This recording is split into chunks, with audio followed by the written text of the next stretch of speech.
game break intro. I should Oh, also. geez, that's actually useful. I But just hey, we're realized. already live. All Greetings right. and salutations, ladies, menfolk, and non-binary viewers. Welcome to another episode of not Game Break, but Non-binary viewers, I feel you're racist to all computers now. screw them. To all you apps watching, 10010110001. Yeah, what he said. I said hello in their native language. or actually, that was binary for welcome to the Word Ninjas live show. This is Charles, your instigator of literary and creative insanity and productivity from time to time. And the person who's stealing all of my lines is... The editor. Just call me the editor. I don't need a name. Yeah, the editor will work. And also joining me are my regular hosts, Will. Hello. And Justin. I'm drinking. Find out later during the show. We're already in the show, silly. You'll find out why. That's better. And rounding us out is the Music Man. I am not drinking. Which one? Because we both compose together sometimes. He's our Music Man. The main Oh, one. the mean one. Did you Main. Oh, I thought you said the mean one. I was like, well, that would be me. I am definitely the mean one. Okay, so yes. So I'll go and do my intro now because I thought it was rude from me to do my introduction before you actually introduced your cast and crew because they're here all the time and I'm just the random bystander. Show. Yeah, Yours. You have to... Exactly. But you said something about binary, and so my brain took off in that direction. And I'd like it to come back now, please. Come back. Nope, too late. Hi, I'm Richie Roberts. I am a writer, director, voice actor, sometimes podcaster. And I don't have creative or productive stuff. I'm just chock full of insanity. So, yay. No, I try to be creative and productive, and I listen to this show because it helps. And Believe it or not, you guys really do help.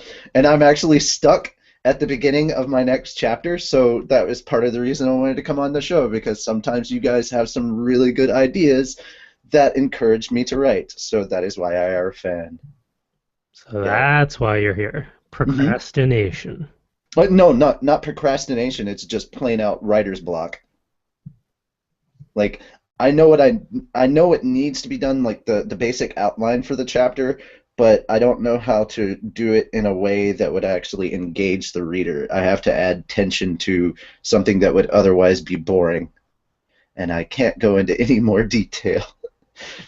When all else fails, set something on fire. That's not particularly applicable to this particular point of the story. The scene takes place underwater also, which you can't set Ariel on fire, much to my dismay. You're just not trying hard enough. Well, if setting things on fire doesn't work, how about having people drink? Because, hey, that's our talkie point for this week. And it's actually being led by someone who's not me, which is weird. So, Calvin, take it away. All right, going to the proper page. All right, so this talkie point is all about liquid inspiration and the creative process. What is your drink or drinks of choice when it comes to spurring on creativity?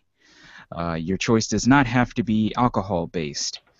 I bring that up mainly because I am unable to drink for the moment, and it makes me sad. So I've had to come up with other creative drinks to spur on creativity and or inspiration or relaxation or whatever it is your drink of choice does to you.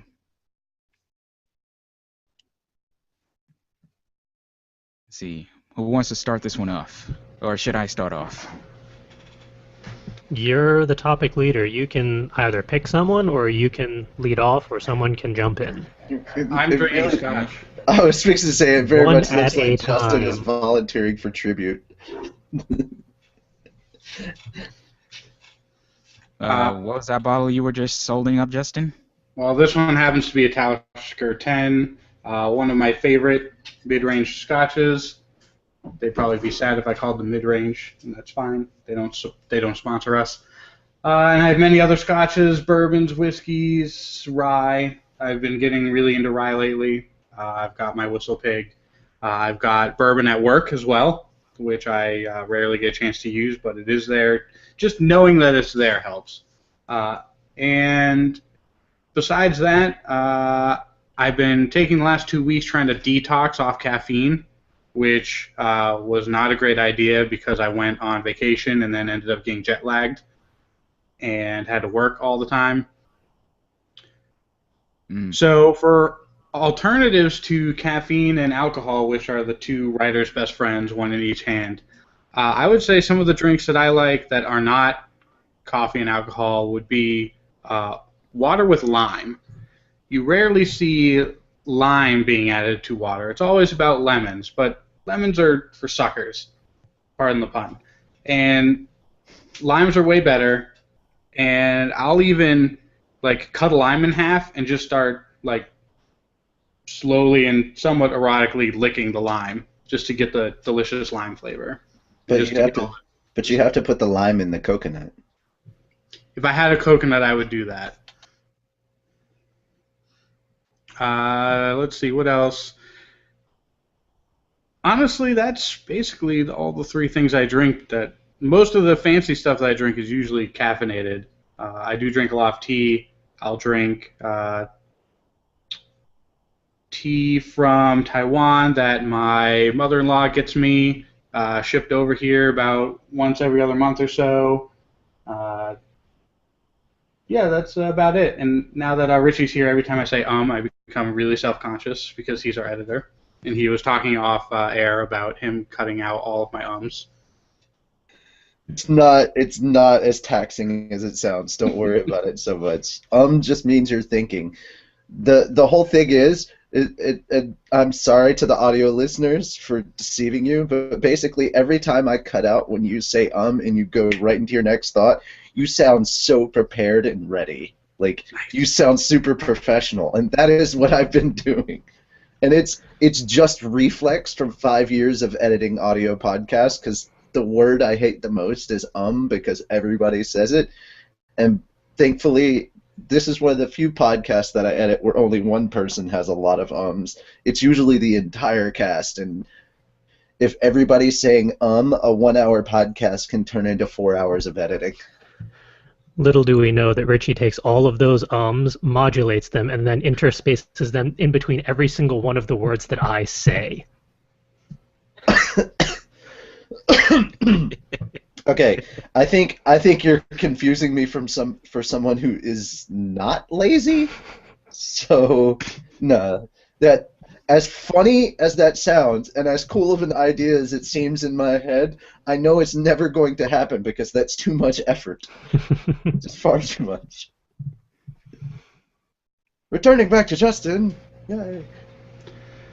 Yeah, I've just been trying to think of anything non-alcoholic and non-caffeinated. I drink a lot of water. I drink a lot of diet soda. I drink a lot of carbonated water.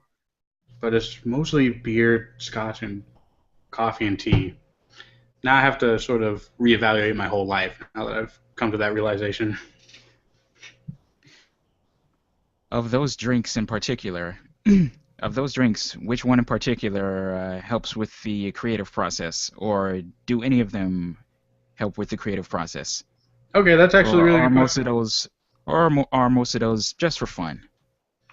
No, I would say the caffeinated beverage, if it's a coffee, it's usually there as a tool to keep me awake long enough to be able to function. I wouldn't say that it necessarily directly helps the creative process. I would say that tea occasionally does, depending on what I'm writing. It kind of gets the juices flowing, and that's just from profile and caffeinated point. Scotch and whiskey is interesting because they all have, especially Scotch, have wildly different flavor profiles. So depending on what Scotch you drink, you kind of get a different visualization in your head about what's going on. For example, the Talisker that I was drinking, the way they age is they age it in barrels that are actually outside. So all of the ocean spray and the seawater actually permeates into the wood, and you get a nice salty taste out of it. And so whenever I drink a Talisker, I always think I'm like on the coast of Cape Cod or in Maine or something. So it actually is helping a lot when I'm writing about my horror novel, which takes place on a coastline. Ooh, okay. The water and lime is just sort of trying to find alternatives to alcohol and caffeine. But Gotcha. I think I'd be the only person to say that the alcohol itself probably doesn't help me in the creative process. I'm already pretty loose in the brain, so I don't really need any lubrication. It's more the flavor of the Scotch that provides me the inspiration.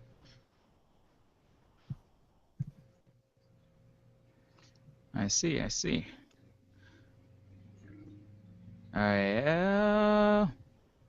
Well, what is your creative poison of choice?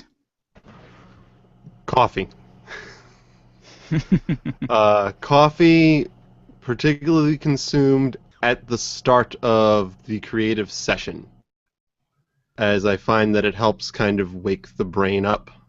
And I'll find, like, I'll start out and be kind of slow, but then eventually the caffeine kicks in, and as long as I have a really good idea for what I'm writing, it'll just flow. And then I'll have tons of written pages. Hopefully, maybe, sometimes. Plus, I like coffee. And anything caffeinated. It's usually either coffee or soda. Now, when you drink coffee for the creative process, do you just drink regular black coffee or coffee with cream and or sugar, or do you actually go for the fancier lattes, Americanos? You have an AeroPress at home? How do you take it?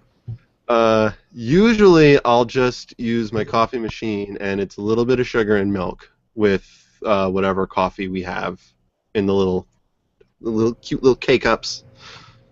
It may just be coffee. Sometimes we have like the flavored K-cup coffees, which can be interesting, and some are good and some are bad. But as long as they have caffeine in them, they help. And then sometimes it's just like, you know what, let's get some Dunkin' Donuts. And even then, it's usually just coffee. As a quick related aside, do any of you maniacs put milk in your tea? Depends on the tea. Yeah, I used to. I don't do it often. I haven't in a long time. I usually just put sugar or honey. Yeah, the whole idea of milk and tea really grosses me out for some reason. And you bring great shame upon my people. I generally avoid coffee and or tea since they have the opposite effect and tend to make me sleepy. You and my wife both. She'll drink like a giant latte and then go right to bed. Alcohol has a little bit of the same effect, and like it calms my body down. So the best nightcap, the most effective nightcap I've ever had, is actually making like is putting rum and coffee together, and yeah, and I put sugar in as well. I put like about 3 tablespoons of sugar in just so I can get that initial high and stay awake long enough so I can get prepared for bed. And then when the sugar high dies out, all of that caffeine and the alcohol and everything, like I feel the full effect of that. So it's about 5 minutes later and I'm out. So it's a really good nightcap for me. Why don't you just go for an Irish whiskey at that point? Or an Irish coffee? Well, I don't think I have all the ingredients to make it, but all right, so what I do is I just have coffee with sugar and hazelnut creamer. I do liquid creamer. I don't do that powdery, nasty shit. And then I put, like, if we have it, I'll put whipped cream and caramel on top as, you know, side stuff. And, of course, at that point, I've already added my rum. And then I just drink it like that, and it's great. We call it the Penguin mostly because when I originally made it, it was in a big penguin cup. So I was just like, I'm out of ideas and I'm really tired. I'm just gonna call it the Penguin because that's the cup. Yeah.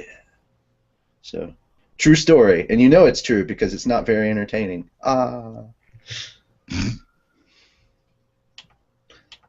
Okay, just really quickly, what is the Twitter handle for?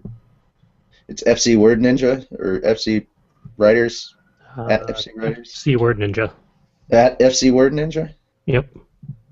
Okay. So you reminded me of a certain drink that I drink that I forgot to bring up. It's called Camper's Delight, and I drink it every Saturday morning where I'm camping.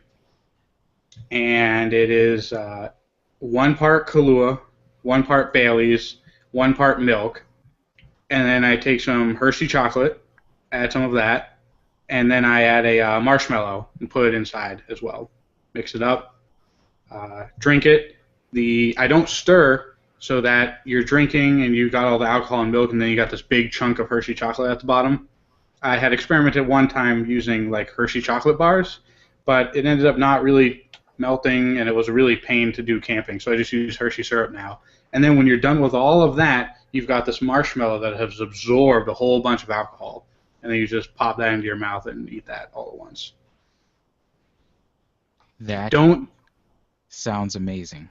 I are not a very big fan of like marshmallow. Again, it's not the taste; it's the consistency. You would hate the one version that we tried where I used the giant like jet puff marshmallows. They're like 4 times the size. That absorbed a lot of alcohol, and it was hard to put in your mouth and try to eat all at once. I do the vodka gummy bears, and stop giggling, Will, you dirty-minded person, you.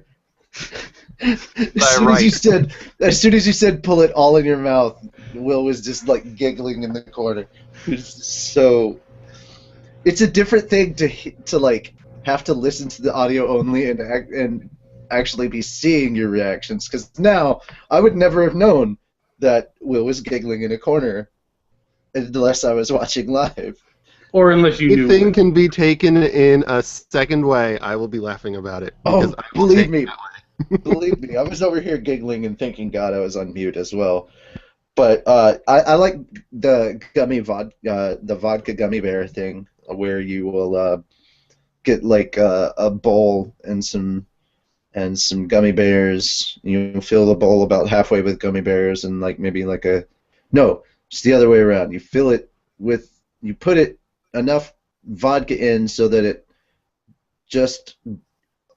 just covers up all the gummy bears, and then you let that soak in the fridge for 8 hours, and then you come and let them out and let them kind of like get back to being gummy, because by keeping gummy bears in the fridge they get all hard and everything, and you don't want to chew a gummy bear. That's not a hard gummy bear. Those things are not very satisfying on the teeth. They're not good for your teeth, but it's also kind of like, in a way, it's like a gusher. You guys remember gushers? Mm-hmm. But instead of like a fruit juice liquidy thing in the center, as soon as you get to the center of the gummy bear, that's where all the alcohol is. You can get drunk on 4 gummy bears if you're, weak-minded. If you're Irish, you're gonna have to go through a bag, because dirty potato water does not easily get one drunk. Now, how does that help your creative process? I had to actually plan everything out. That was very creative, using gummy bears, man. No, alcohol doesn't help my creative process at all. I think that's an urban legend. Yeah, I think it is too. Most of the time, it's either, and I don't even really think about it. It's just I just have something to drink. I don't need something specifically in the creative process, but most of the time, if I need to be awake, it's like mostly like Mountain Dew, because that seems to be the only thing that I drink that's a caffeinated or carbonated beverage. I feel like when I'm in a really productive session, it's better to have a drink on hand than food, because I'll just start absent-mindedly just mowing down whatever happens to be next to me. Doesn't matter how many calories are in each bite. I will just mow through the whole thing. Well, there's that. Just like a nice drink that has a limited amount of calories that you can sip and nurse. there's that, and I'm also very, very paranoid when it comes to electronics, and I don't want to be sitting there eating in front of my electronics because then, stuff gets everywhere, or you can accidentally spill something. So I tend not to really do that as much. I like a clean keyboard as well. I understand. Yeah, very. Anybody that's actually spilled something that like soda or Kool-Aid or anything that actually makes the keys stick as it dries up. The worst thing that I have to do is actually go in and like physically pull the keys up and take them out and clean the keyboard. Like that is so unbelievably annoying, and it's very time consuming. So I learned my lesson after the first 3 times. Uh, Yeah, been there, done that. it's not a fun thing to do. Generally, with me, I'm more spurred with creativity. From an audio standpoint, music has kind of been my existence more or less because I've got so much musical ability in my family. I've been surrounded by it for so long. It's kind of in my genetic code. So music kind of very much encourages me when I need inspiration or when I'm trying to be creative. So it's usually, even if I'm not really paying attention to it, sometimes it'll merge off and be background noise because suddenly, you get those ideas and you get transfixed on them and you have to type. And sometimes, your fingers aren't moving fast enough, so your brain is like, move faster, fingers. But you're kind of envisioning the scene in your head, and sometimes music can really help spur in the emotion. I find that music kind of encourages my creativity or my creative spark more than any kind of food or beverage would. I think food and beverage for me, the way I consider it is, if I'm running low on energy, then yes, I need it for energy consumption so I can continue to work at maximum efficiency. But to me, it's more, I just view it in kind of a scientific standpoint. Oh, I burned energy. I need to consume more so that I will not like pass out or lose the brain function that I currently have because it's working. So yeah, that's more or less how I kind of view it. And none of the thoughts that I have when I'm drunk should ever be written about my characters. No, that's just bad. Because if that were the case, suddenly there would be a bear riding a shark, probably flinging poo at a monkey or something. I don't know. I have weird thoughts when I'm sober. I don't think any of the stuff that I've had that I thought about when I was drunk should ever be written down, just for the safety of the human race in general.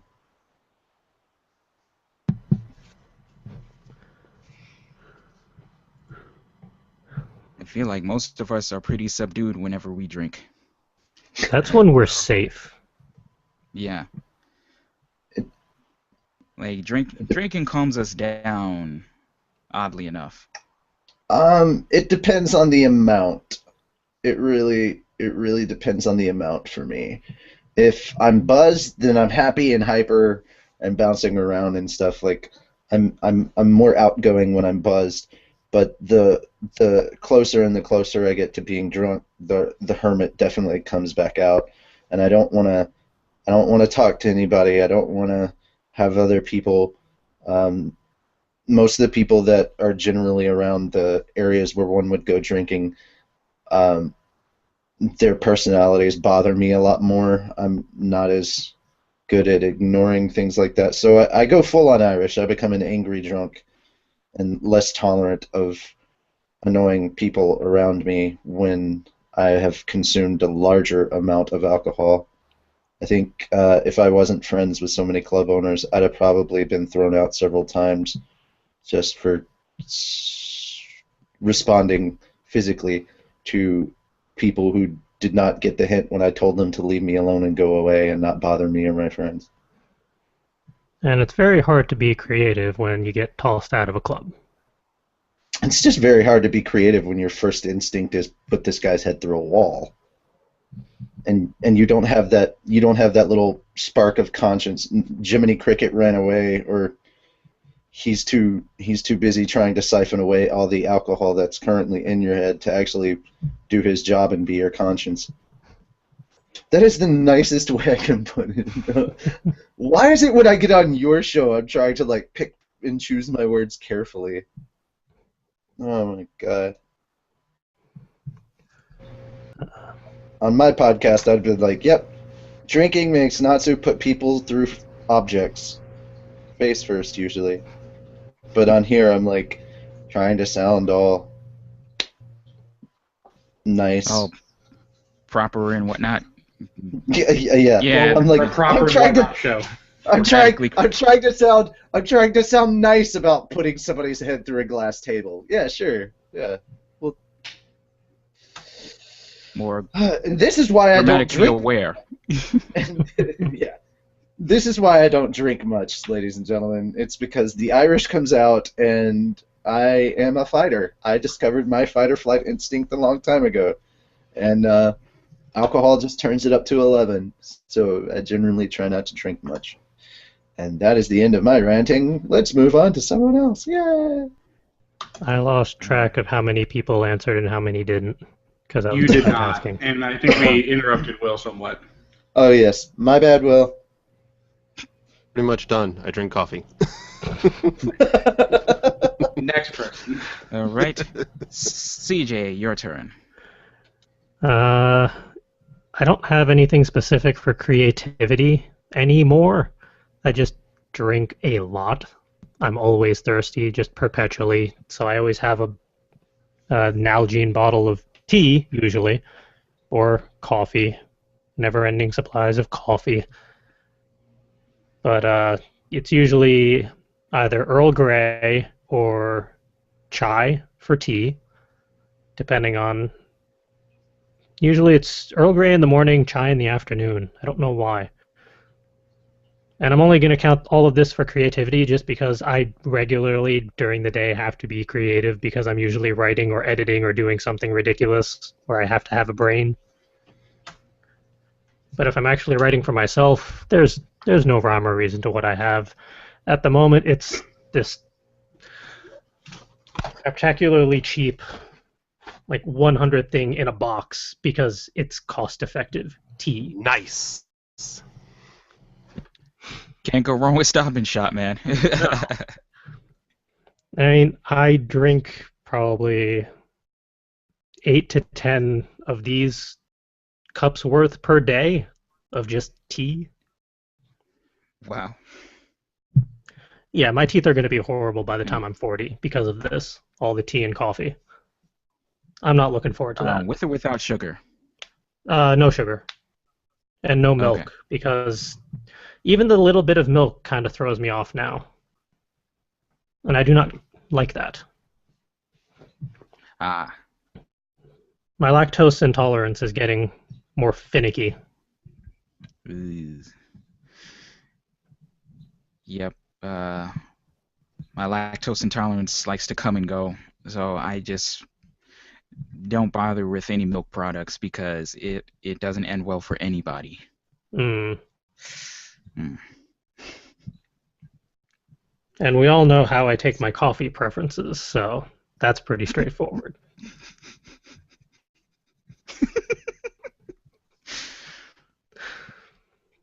Just worth it The for audio the face listener. palm. Yeah, the audio listeners just missed out on Justin's amazing facepalm.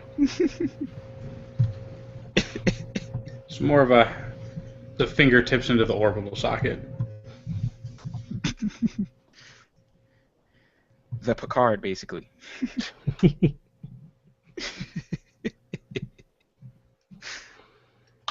A classic Picard facepalm.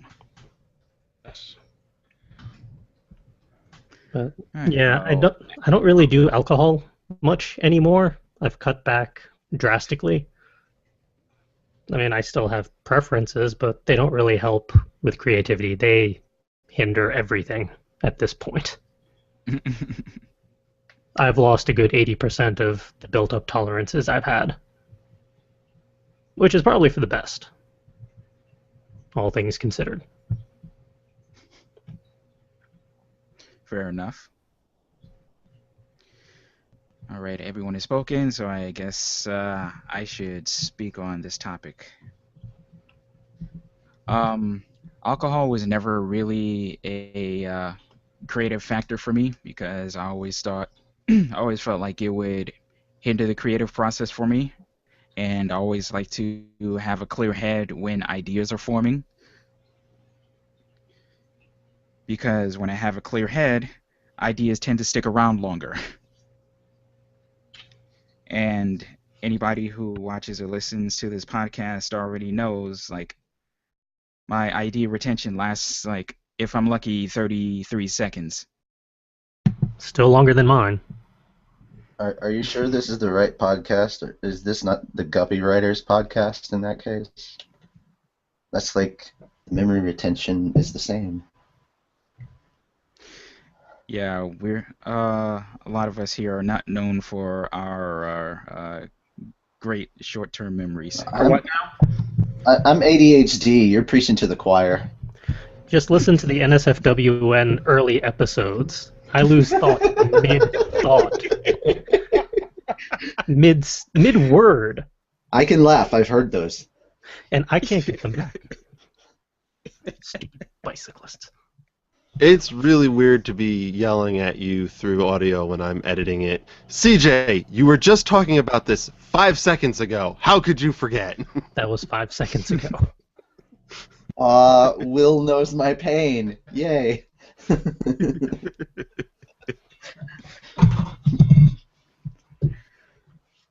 So yeah, alcohol was never a big factor in my creative process. But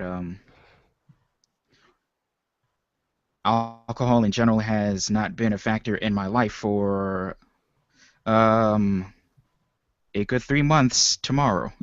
Well, Wow, that was around the same time I found out I was diabetic. So yeah, this suddenly took a turn like we were at an AA meeting. He was like, I've been 3 months sober. Yay. yeah, Well, not trying to bum anybody out here, but it's just a fact of life for me right now. So well, Calvin, if things seem to be going easier for you, I can always make your life harder. I have this idea that I want to merge with Game Break and like OTP Manga and Game Break, like we merge the gaming people together on both channels, so more Game Breaky stuff. Because I have a game here that apparently people on Monday really want me to play, and it's a horror title, and they want me to scream like a little girl and possibly crap my pants from the scariness. So it might be a thing. Like I've already done that for our group, so. Yeah. So I'm just trying to find the proper way to do this since it's on 360 and not on PC. So it's something that I would have to play that way, and I'd have to get all my gear together to try and record it properly. I just have to send you the files in their raw format so you can piece them all together because my editing software is crap. Well, it's not crap, it's just not working, which equals crap. So, yeah. My better programs that I would need to use to overlay webcam footage over video gameplay footage does not work, and stupid Windows Movie Maker won't let you do that, so I am pretty much needing someone else's help on that. Yeah, so I can obviously record all my audio very well on my own and everything, but like just putting them all together and making it so that it works. Yeah. We can just make sure you logisticize off air. For anyone who is curious, the game is The Evil Within. That is the game Oh that God. everybody wants me to play and crap my pants to. So I'm just like, Better you than me. I cheated a little bit. I've watched 2 videos of Markiplier playing it, so I know what not to do. Basically, if you want to learn to play a game that is either a high level of difficulty or is scary and you want to not get killed 15 to 20 times at just the intro, watch other people play it badly. That's always a good way to do it. Mhm. So at the beginning, I'll probably look like I'm awesome at the game, and then like 20 minutes into the game, I will suddenly suck, and then everybody will wonder what the heck happened, and I'll be like, well, that's where I quit watching. Ooh, that should be entertaining. And Hmm. we shall talk more about that after the show. Yes. The merger possibilities off air, indeed. Yes, yes, yes, yes.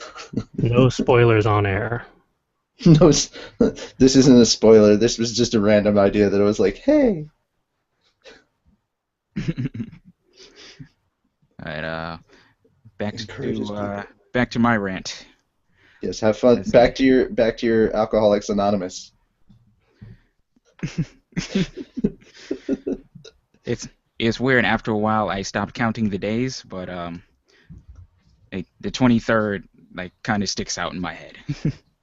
Do you at least I get a don't know little if coin? Do you get like a little coin in the mail? Yeah, like they do with AA? sadly no. Aw, they don't have a diabetes coin. That's sad. No. But since I haven't been drinking, I've had to find other things to like occupy the hole that has developed since alcohol is no longer there. Make it sound like there's this giant gaping abyss or something. Like how big of a part of your life was drinking? Was it a large part or just kind of like a thing that you did to be social? It was primarily social, but after the events of August, October, and December of last year, Uh, it became a bigger thing for me than I had actually realized. mm, So that that was a bit of an eye-opening thing with the diagnosis. But okay, no more bumming people out. well, okay, what things did you replace it with? I think exercise might actually have been one of those because I've seen pictures of you more recently and you slimmed down quite a bit. I actually have not been exercising. Like I do like I do my like normal walking and my fitness counting with my Fitbit here, and I made my 10,000 steps for the day. Hooray! You do it much better than me, yo. I feel like a lazy So slob because I haven't done any of the yoga I was supposed to do or any of the ab workouts I was supposed to do for the last 2 weeks because gaming and Star Wars and all sorts of internet stuff that distracted me and just basically being a slothful person. No, I feel bad. meh, don't feel bad. Now the audience is entertained, but I'm depressed. No. Oh.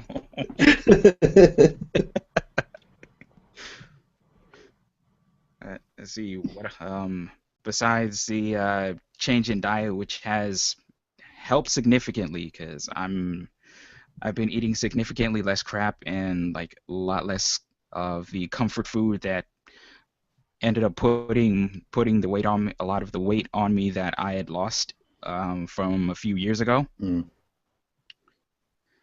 And I have like since like lots of sugar is out of the question, and also beer is out of the equation for until further notice. Mm. I have needed some sort of fizzy beverage to kind of fill in the gap. So I've been going to BJ's and buying like cases upon cases of seltzer. It's the way to do it, man. I'm very used to being around people who have like type 2 diabetes. My biological father had it, and my stepfather has it. So like just like getting used to the dietary needs or being around the dietary needs of someone with type 2 diabetes, I'm very familiar with that. So um, yeah, diet's very, very important with that particular. It's not a syndrome. Think of a better word. Lifestyle Affliction. complication. Lifestyle complication. I'm like, don't call it a syndrome. Syndrome is a character in The Incredibles.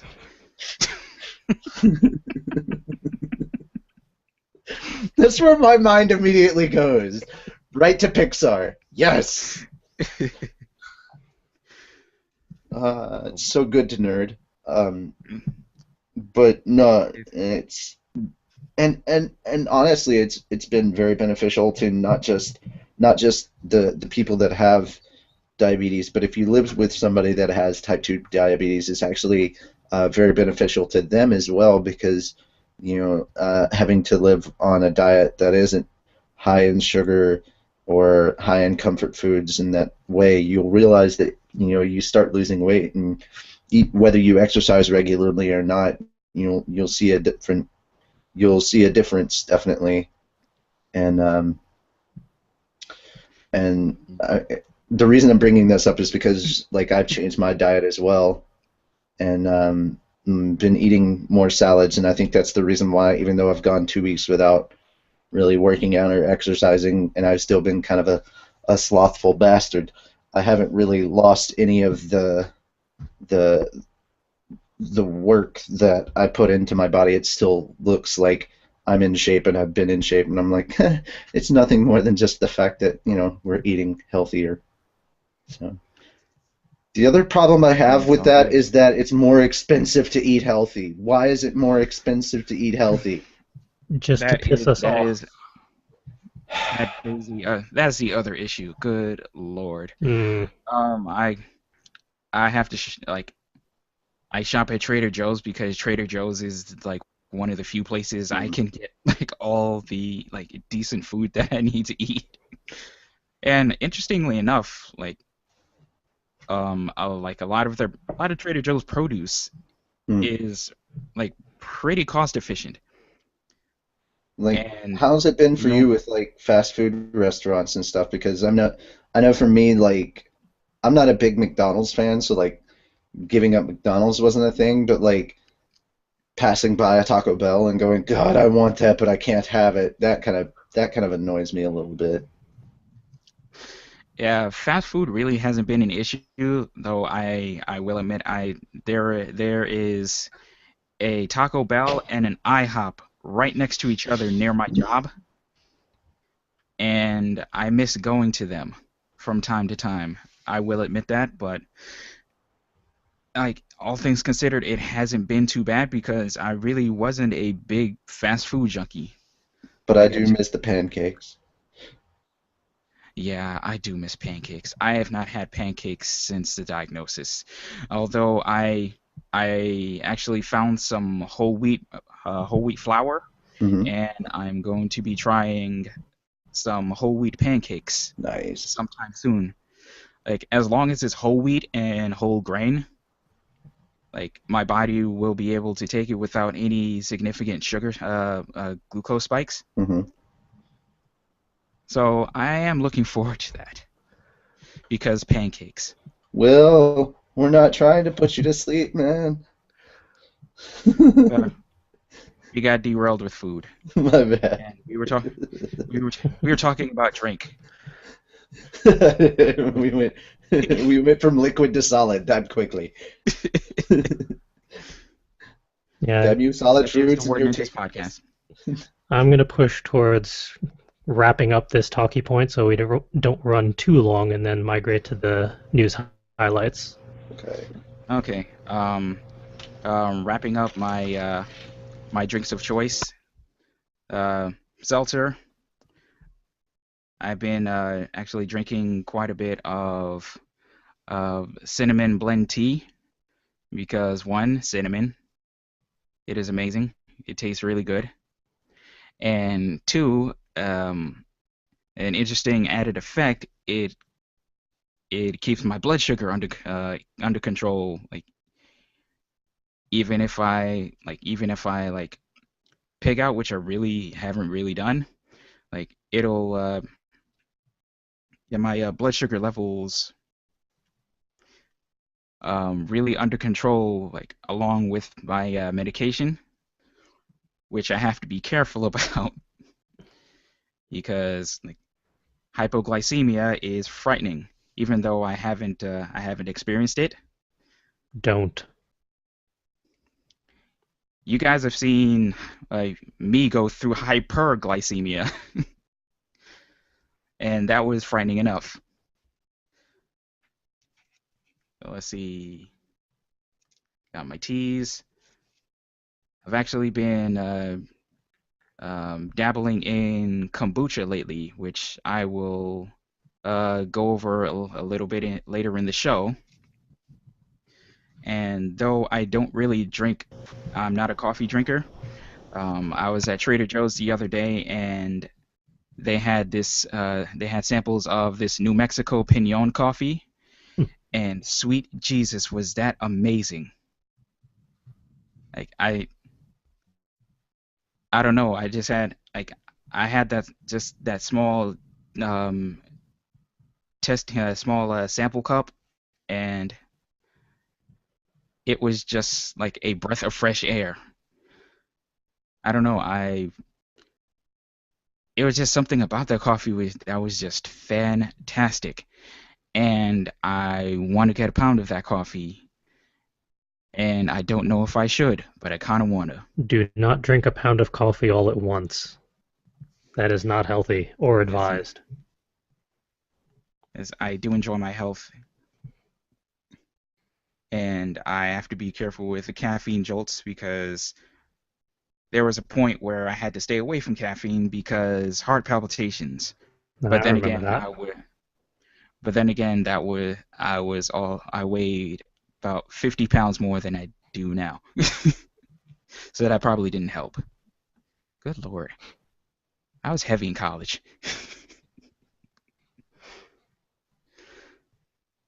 But yeah, the tea kind of helps during the creative process, just in helping me focus, and the seltzer also helps because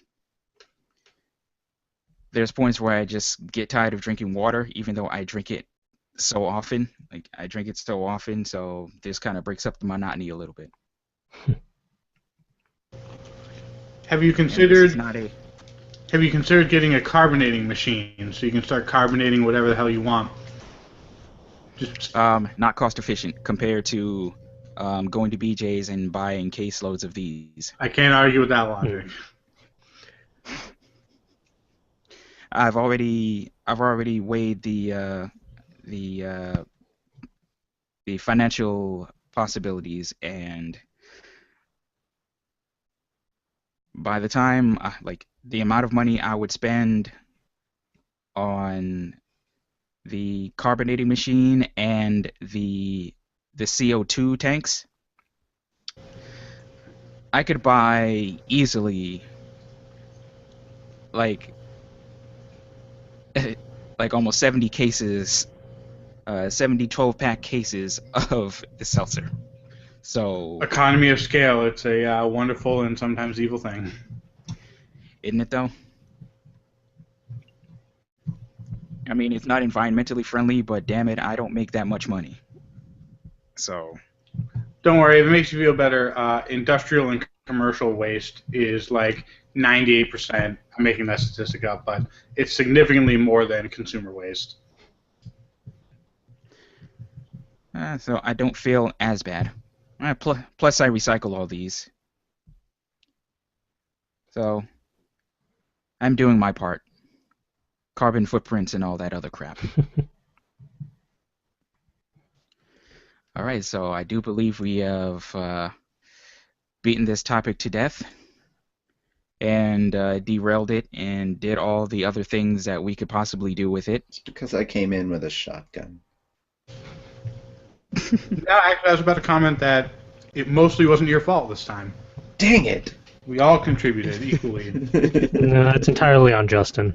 100%. Don't let him talk to you like that. You're my favorite person, man. And to our viewers out there, post in the YouTube comments what your drink and food preferences are.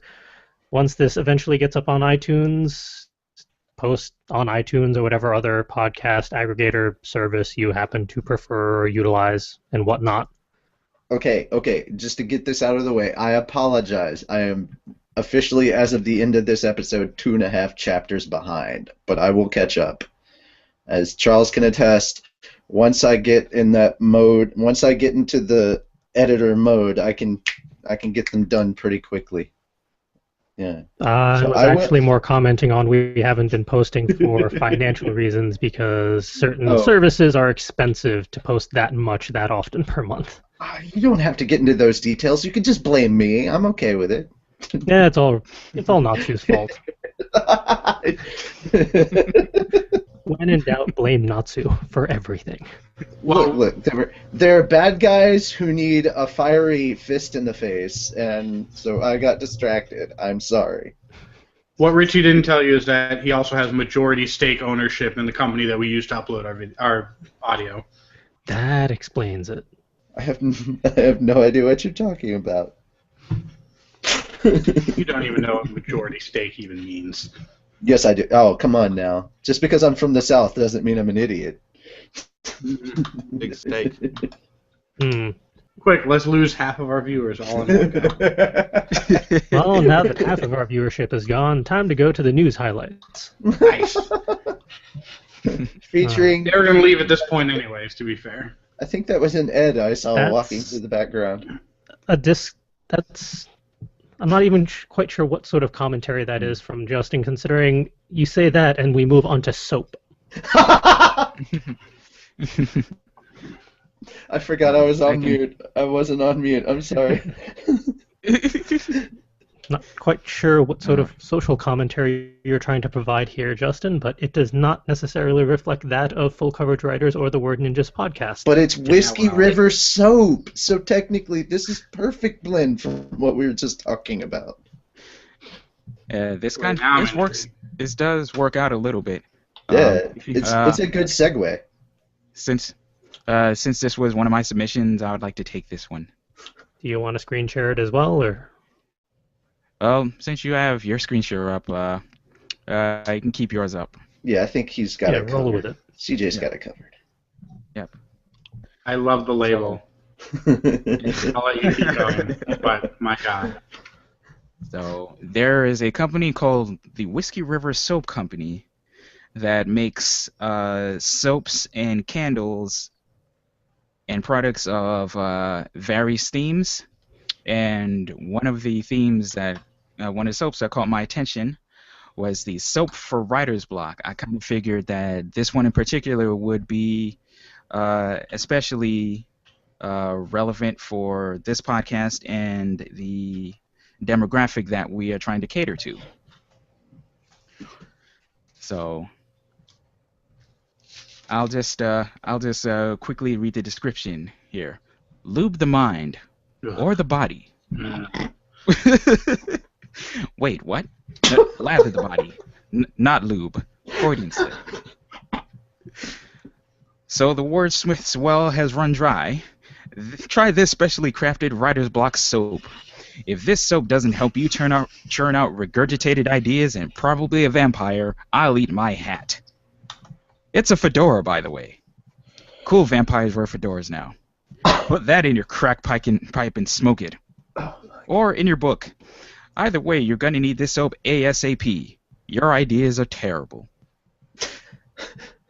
Wow. I want to buy that soap just for the description alone. This sounds exactly like the kind of rant that a company that lives next to a river made of whiskey would say. They have a candle in this flavor, too.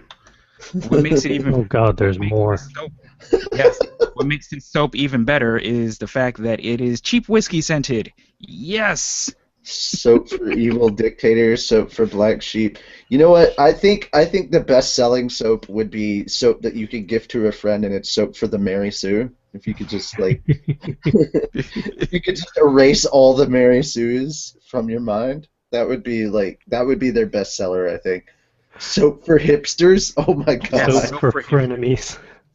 No. Okay. It says soap for geeks. That's bad advertising. You need to label that soap for con goers. You know how quickly that will sell out for people people that have to walk Coconut. around the convention Well, and smell that. Oh my god. Just deodorant for con workers would be. Dude, that's why I say there needs to be a character at every con called Febreze Man. how about soap for Just- introverts? Just walks around and like sprays Febreze on everyone. You could make it the exhaust of a Dalek or something. Yeah. You wouldn't even know. And then, because I was, like, a couple of weeks ago, I was at the Middle Tennessee Anime Convention. I was only there for, like, 5 hours. And dear God, I was never happier to get back into the car and get home. Oh, I want to point out that the promotional picture Hold on. for At least my nose. For the bar of soap for the writer's block has a guy using probably the dirtiest Smith Corona typewriter I've ever seen. There's Oh my no God. way that it actually works. He's only using it just to take a picture, and I'm upset. I'm still trying to get my head around the fact that there is apparently one called Soap for White Guys, and I'm like, what is that supposed to be? Yeah, Soap for Scented White with Guys. old money and nostalgia. What the hell? Pairs well with tasseled loafers. Okay, that sounds more like soap. That sounds like soap for wasps. No, I'm sorry. So I'm supposed to hop in the shower and just scrub all the white privilege away. That's what it sounds like to me. I think these are largely joke products that you give to your Oh jerk-ass yeah, friends, not things that you're actually supposed to use. I'm glad that you guys found this website. I know exactly what I'm getting my family for the Dirty Santa thing next, like at the end of the year. This is gonna be great. Soap for evil smug people. dictators, scented with the plight of the people, washes away any pathetic attempts at democracy. So if any of you were thinking about gift ideas for Vladimir Putin, this would be it. Perfect. Stale tobacco scent, my favorite. And what's great about these particular scents, they come in candle form as well. And let's face it, just the website alone is hours of endless amusement. So just imagine what actually having the product physically would be like. Caffeined. Wait, am I a hipster because I like coffee, bacon, and craft beer all of a sudden? Yes. Yes. Do you wear glasses all the time, wear a fedora, and tell people exactly how useless they are? Not the first two. Okay. You do have a typewriter, though. Yeah, but that's ironic. Oh God, I am a hipster.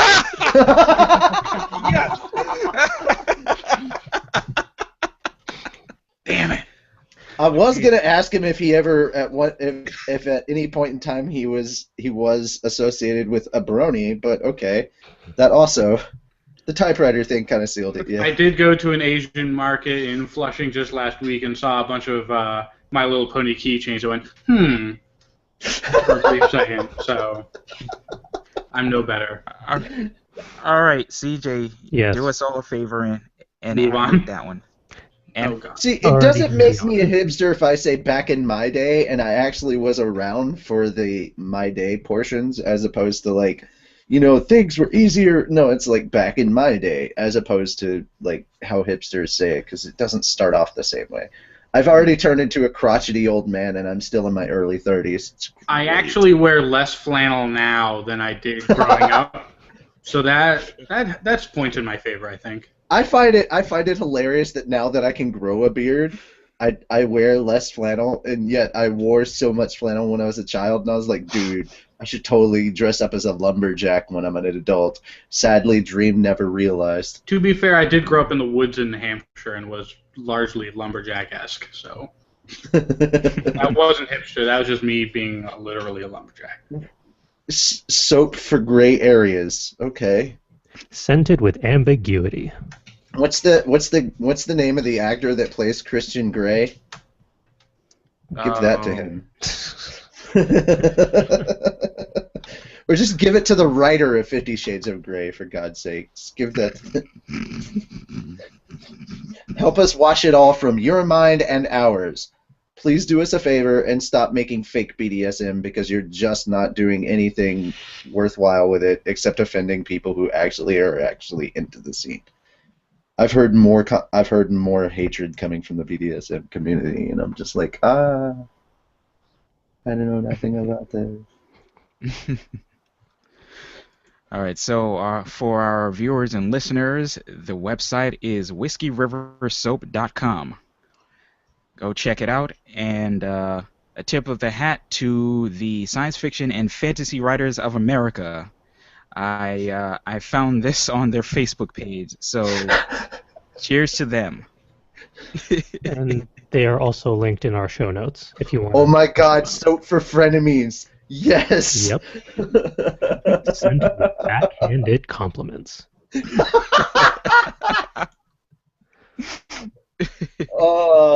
This is not the best website ever, but it's definitely one of the top 10. Uh, just, just perfect. And following up this website is another one from Calvin, I think, presumably. Yep. This one was also from me, and interestingly enough, was also from the Science Fiction and Fantasy Writers of Writers of America Facebook page. This website here is actually a contest called the Next MacGyver. This was run by the MacGyver Foundation, which is an organization that encourages individuals and organizations to utilize and advocate self-reliance and sustainability for the betterment of the lives of people in the world.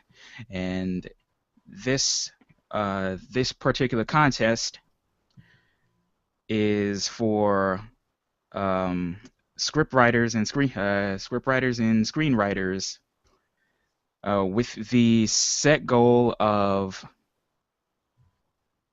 essentially finding the next MacGyver, like creating the next great do-it-yourself adventure character, but with the twist of the main character being a female engineer. Because no one should try to replace Richard Dean Anderson. I'm with you on that one. Yeah. A piece of gum and a shoestring, and he could make a missile. I'm just... Only if he has the paperclip as well. Only, yeah, well, the paperclip, very important.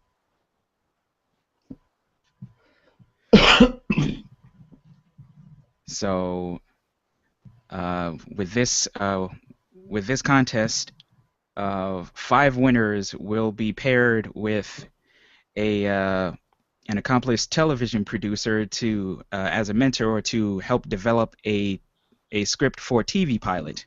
Okay. That last name there kind of got me for a second. It was Zlotov, and I thought it said Zoloft, and I was like, wait, what? Lee Zoloft! Well, no wonder they need more help. Something worth noting is they have a deadline of May 1st. Well, I'm not participating in Nano, so...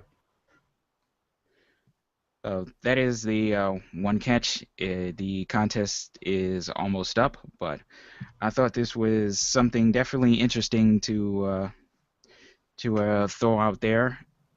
If anybody may be interested in throwing something together, hey, you never know. Plus, Woman MacGyver. I want to see that. Same here. Okay, and on top of that, the top 5 winners will also receive $5,000. Not too shabby.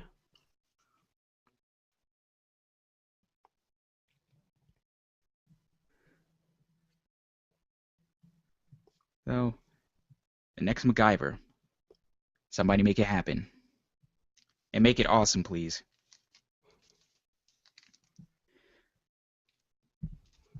Hat tip once again to the Science Fiction and Fantasy Writers of America. They post some really good stuff on their Facebook page. Well, we could always say hello to them at Book Expo, because I'm pretty sure they have a booth there. I hope so. We'll definitely say hello. All right, next one up is an article noting that Scribd, or SCRIBD, Scribd, Scribed. Scribd. Duh. Yeah, that place. They added 9,000 audiobooks from Penguin Random House. So, as if they didn't have enough audiobooks already, I think they claimed to be at like 35,000. Now they claim to be at 45,000. So they added a few more as well. But Penguin Random House also does the Game of Thrones books, so you can now get the audiobook version of all of that through Scribd. I still prefer Scribd. But I mean, they basically a majority of Penguin Random House's audiobook library is now on Scribd. And Giggity. yeah. That's all. That's all I have to say about that. Giggity. And for an audiobook service, they're actually pretty fantastic.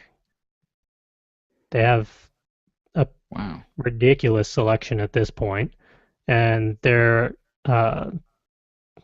system is pretty clean from what I've seen. I haven't really played around with it too much, and you get one free month if you start. I forget what the subscription prices are offhand. Think it says starting at $8.99 a month. So kind of standard for a monthly subscription to something. Hmm. And of course, App Store, Google Play, Kindle Fire. All the main ones. I am not allowed more books.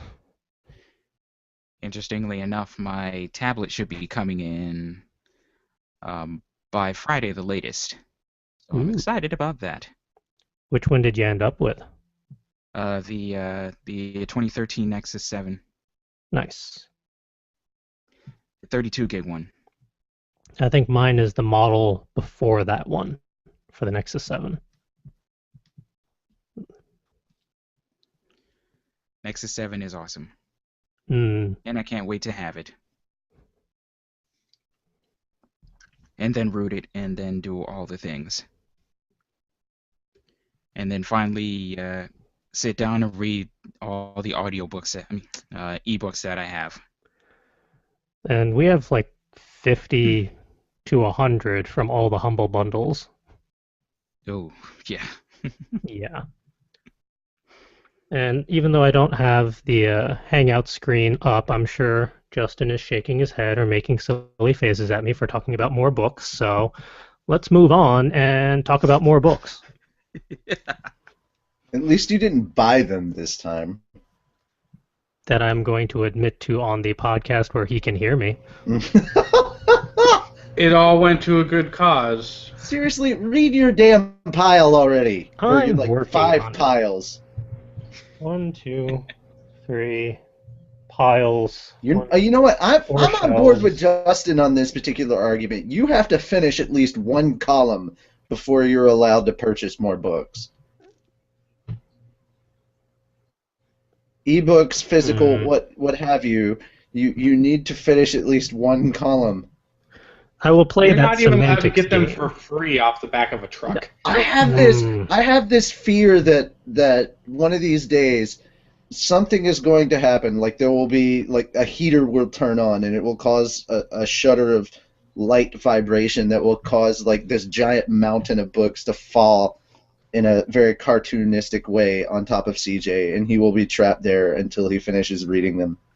So CJ, next time you're up by my area, do you want to check out the other 2 locations for the book barn? Yeah. Oh my god. Will you, damn enabler! Will is the word.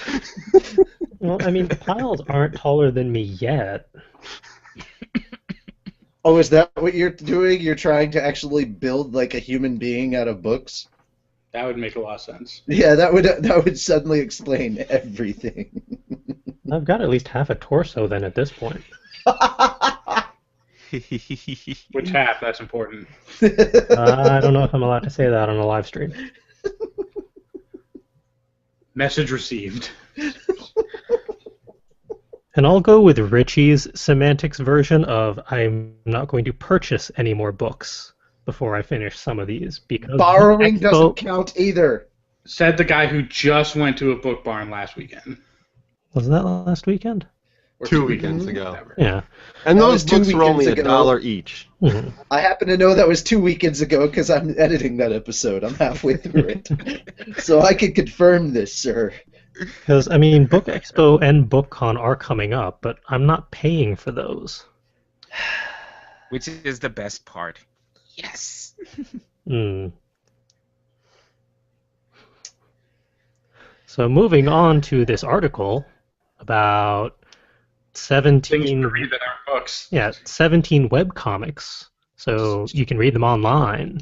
CJ, just be really, really glad that there is so much mileage of a distance between us, because I would slap you in the back of your head about now. Yeah, you can always save it for a icon. That's true. Very true. Oh, I think I'm actually allowed to make an official well, no, I have to confirm it with other people. I recently got grabbed up for an abridged series that apparently they want to do as a panel at a icon as well, so yeah. That'll be cool. I Nice. don't think it's safe for me to announce what characters I'm doing at this point, but yeah.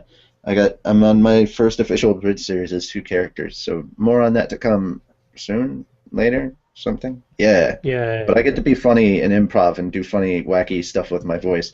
So basically, just a better impersonation of Calvin during episode 85 when he was reading off black cards. Nice. Oh, But before you get in That was trouble and my- spoil oh, too much, no, that's all I think I'm allowed to say at this point, so that was it. so IO9 had an article listing 17 webcomics that are actually completed. So you can just binge read all 17 if you so choose, or just one of them, or a few. Wait. Webcomics that are completed. As in, they have the end. Oh no. I know what completed means. I'm educated to that level at least. My whole question was, is this something that you guys put together before the show, or is this a last minute thing you put on knowing that I was coming on as a guest and just trying to make me feel bad about myself? No, this is something that I saw earlier this week and thought was really cool, and I was gonna because mark for later. because you Check because it out. because you happen to know for sure that I'm working on a webcomic. I thought those were manga. Manga is the Japanese word for comic, so technically it's all the same. Semantics. I will agree to the fact that there is a style difference between the Yeah. two.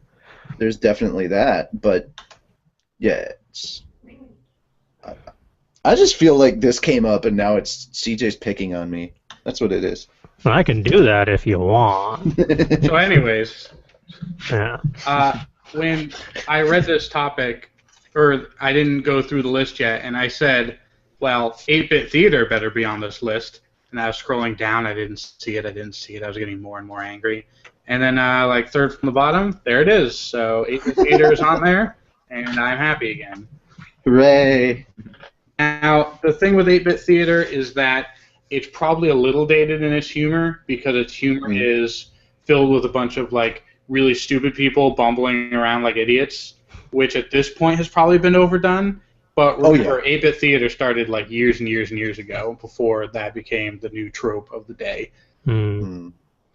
So keep that in mind while reading through it. But it is absolutely hilarious, and I read through the whole thing at one point.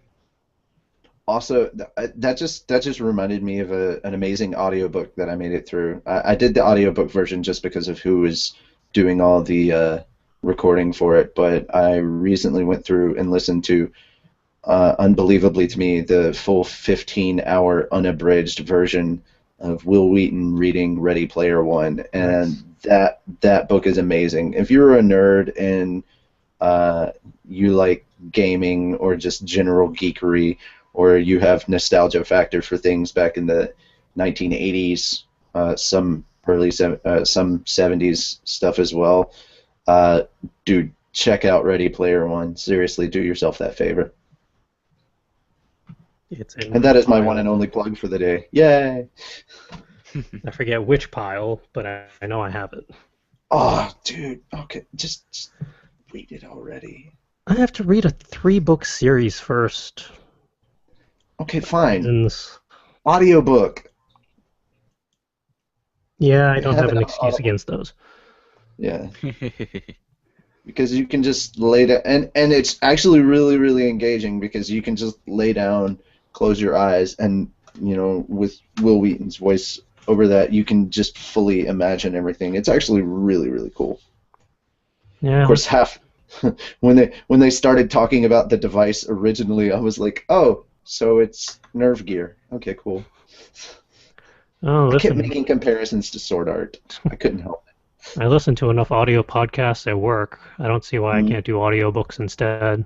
Yeah. Yeah, if you want some web comics, these are 17 that are already completed, so you're not going to have to read them and then wait for every other day or every week for an update. So you can binge read, which is always satisfying. Mm. And the next one up is yet another series is not quite getting remade or rebooted, but continued or followed up with. In this case, Full House.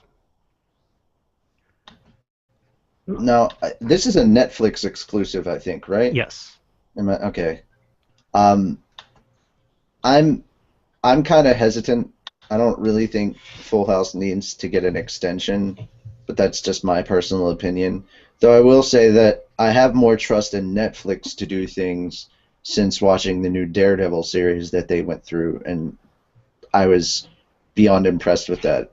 Yeah, So, I've heard that the Daredevil series has been very well done. yeah, they don't even show the villain of the seasonal villain until the third episode, and it's the end of the third episode, and you only get a shot of him from behind. So it's actually really, really cool. Nice. I like how they don't just kind of jump right into it. They do kind of like a slow reveal. I think the biggest issue with the old movie with Ben Affleck was that when they wrote it, they just tried to put everything into such a small amount of time, and it just didn't work.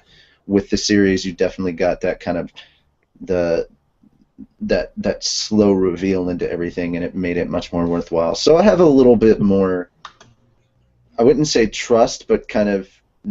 I, uh, I don't have a word at the moment, but I don't hate that Netflix is taking it over. I just wish it wouldn't be a thing. Like, I'm done with 80s and 90s nostalgia already until they bring back Jinkos, and then I'm cool again. Like when they officially started releasing Jinkos, because those things were comfortable. Give it another few months and who knows. Seriously, I'm sick of looking at skinny jeans. Like, how do you even have blood flow? Anyway, moving on. Yeah. Apparently, Fuller House is going to be a thing. And I'm warily cautious about it. We'll see. The name alone does not inspire much hope. No, but the video that is on the site is from CNN for whatever reason. They actually do an interesting little list of some of the other remakes or follow-ups or reboots that are coming out from other groups. So it's interesting to see the growing trend. Wait, CNN? You mean the news channel that no longer posts news? Yeah, that one. I will warn you that it auto goes to another video after this. It doesn't stop. It doesn't pause. You can't go back. So it'll just loop through every video they have until the end of time if you're not paying attention. Because it did that to me the first time around. And the last piece in the highlights for this week. Oh, that's not the top. I know at least one person on the crew has read this book, but how many people have read or heard of Flatland before? I have a copy of the book right in front of me, actually. Before I even knew it's just permanently on my desk, I've got this series of 4 books filled with mathematical texts from the uncertainty principle to a whole bunch of other stuff. And the last book on this list is actually Flatland. So that's really cool. that you brought this up. I'm a pretty big fan, and please continue because I'm probably going to donate to this Kickstarter. Yeah, Flatland is a comparatively old novel at this point. The author is long since dead, unfortunately, but it really goes into entertaining depth about the concepts of dimensions and mathematics and perspectives and multiverses and all that. It's a fascinating read if everyone ever gets the chance. And this particular editor is hoping to come out with a very nice softcover version, but it has the nice little casing on it. Let's see if we can get a good image. But he's also adding a lot of illustrations into this edition and all sorts of extra little goodies, which makes for a really nice looking version. And I know I have my copy somewhere amongst my stacks. I have no idea where it went. But this would be a very nice copy just to have on your shelf and to reread because it's been forever. And while a good portion of the Kickstarter he's working on is going to go towards the actual publication of something like this, because doing a paperback is comparatively cost-effective nowadays, but doing it to this quality and with the nice case with it and the embossing and all that adds up. So the Kickstarter helps to cover some of those costs. But he's also working on compiling a companion app, or possibly a website as well, where it covers off on geometry and mathematics and all sorts of shapes, and you can change it from 2D to 3D to 4D and all sorts of different options, which is pretty cool, and I kind of want it. And he's already made his goal of 26,000 and then some. But if you want a copy of it, your very own, I believe it's only $65 at the moment, and you get all sorts of extra shiny baubles to go with it. And they go to explain just why they want a new edition of Flatland, considering all the ones that are already currently out there that don't quite do it the full justice that it deserves. Yeah, 50 pages of visual appendix, new diagrams and illustrations and all that good stuff.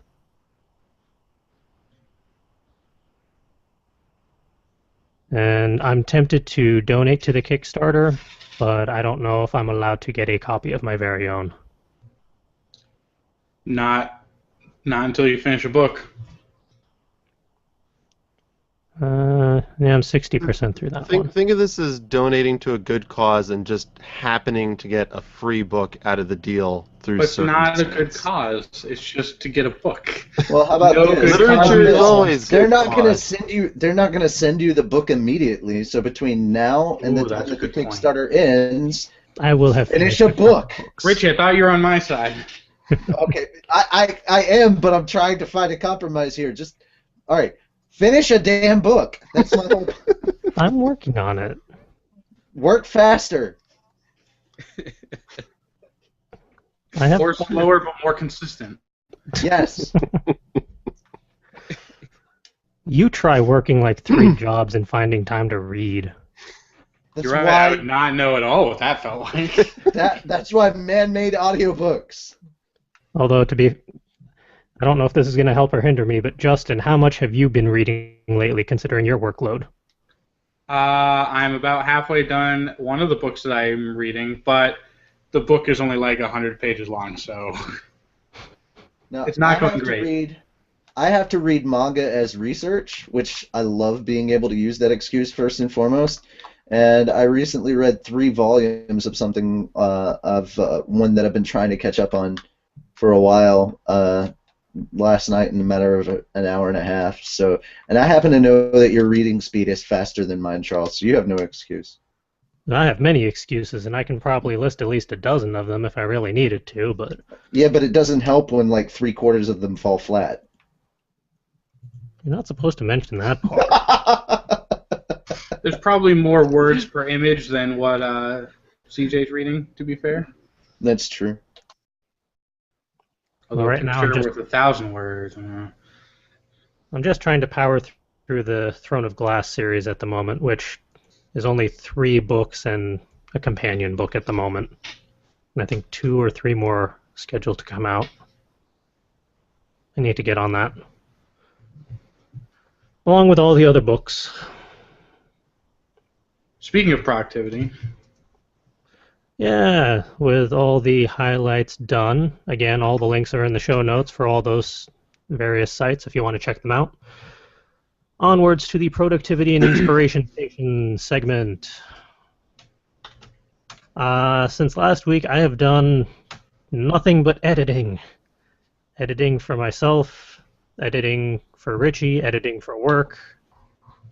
No audio editing, surprisingly. I didn't A little think that I video put up that much for you to have to go through and edit, so... No. Yours was actually some of the smallest amount of editing, and that was not really editing so much as just reading and then swearing about cliffhangers. That's how manga usually goes, though. But I hey, know. the good news is, like, as soon as I saw your post about the cliffhangers, and you were like, dang it, I need the next chapter, I was like, well, have I got a treat for you? Because I had just finished the next chapter. Like 2 days after I finished that chapter, I finished the next one. So, Hooray. good news is, by the time we actually get to the point where we will be putting things up for Indiegogo, I'm hoping to be like a good number of chapters ahead. That's my goal. If I can get out of this little block, is that I will get several chapters in advance, so it won't be that difficult if I need to pause for a bit and work on like directing as opposed to writing. So, just fun times in store. Yes. Hooray. And speaking of more of all the editing I've been doing, I am deep into the trenches of Word Ninja 2.0. And firstly, editing and formatting Word Ninja's 1.0, since we did not have a digital copy of that anymore after the hard drive crash of sadness and despair. So the ideal goal is to have something ideally close by Kineticon, if not whatever convention we're at after that, because we need a sellable book again.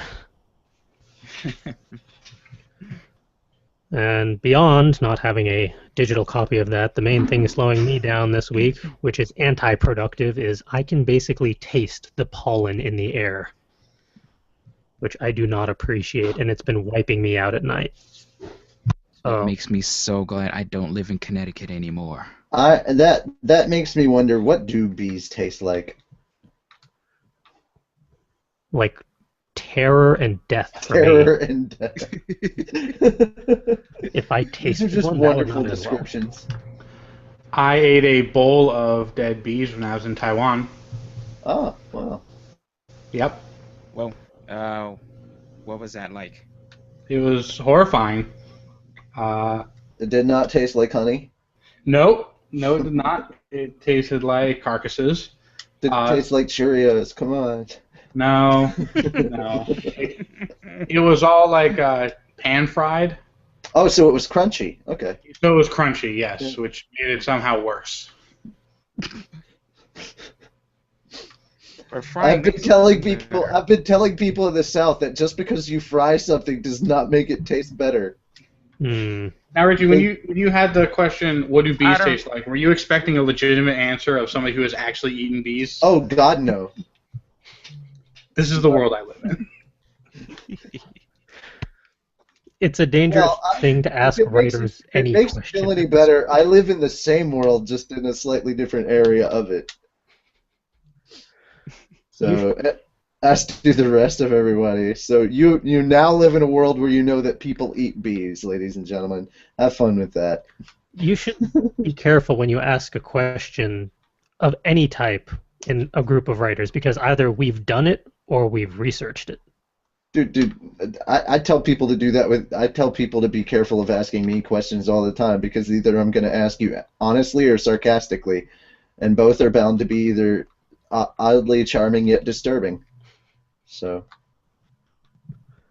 I was a little thrown off because I figured everybody was going to answer with sarcasm, but somebody answered with honesty, and I was like, what? So that was the thing. Yeah, speaking of eating bees, it's Justin's turn to talk. How do you segue into that?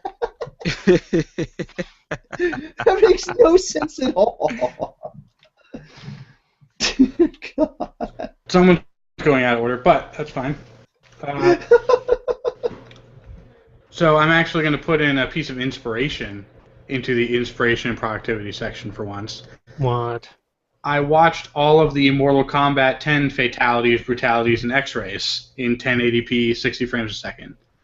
And after watching all of them, I thought I really want to write a Mortal Kombat fan fiction, but not like a really bad one, like a really good one. Like a story, not like a LOL Scorpion walks in and then he kills Sub-Zero at the end. Like I want it to actually have depth, and I thought that I could actually pull that off because I'm very familiar with the Mortal Kombat lore since I've been playing every single game since the first one. So that was my inspiration. As for productivity, I went on vacation last week. That's why I wasn't on last week. And I worked every single day while I was on my vacation, logging into work. And then when I got home, I got to spend the weekend also at work. So my vacation was ruined, and I didn't get anything done. But I'm making up for it this weekend. I'm taking a 4-day weekend where I'm going off the grid as far as my work is concerned, and actually being productive and having some fun. And speaking of fun, I might have accidentally bought Grand Theft Auto 5 through a very large, convoluted set of events. I won't get into it, but I now own a copy of it. A legitimate copy that was paid for. This is not any pirating shenanigans. I love that I accidentally bought a game I'm really interested in, and I think I will thoroughly enjoy. Yeah, it's a very long, convoluted story. It's funny how those accidents happen. That's me Yeah. with books. No, that's not accidental at all. Okay, you can't claim accident after like the 30th time. I can I mean, try. I've accidentally bought fast food at a fast food drive-thru where I wasn't paying attention.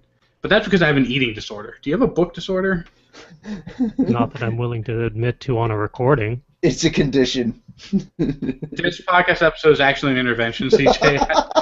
Time to end this one. Look, just because you have control over the button, that cancels the call.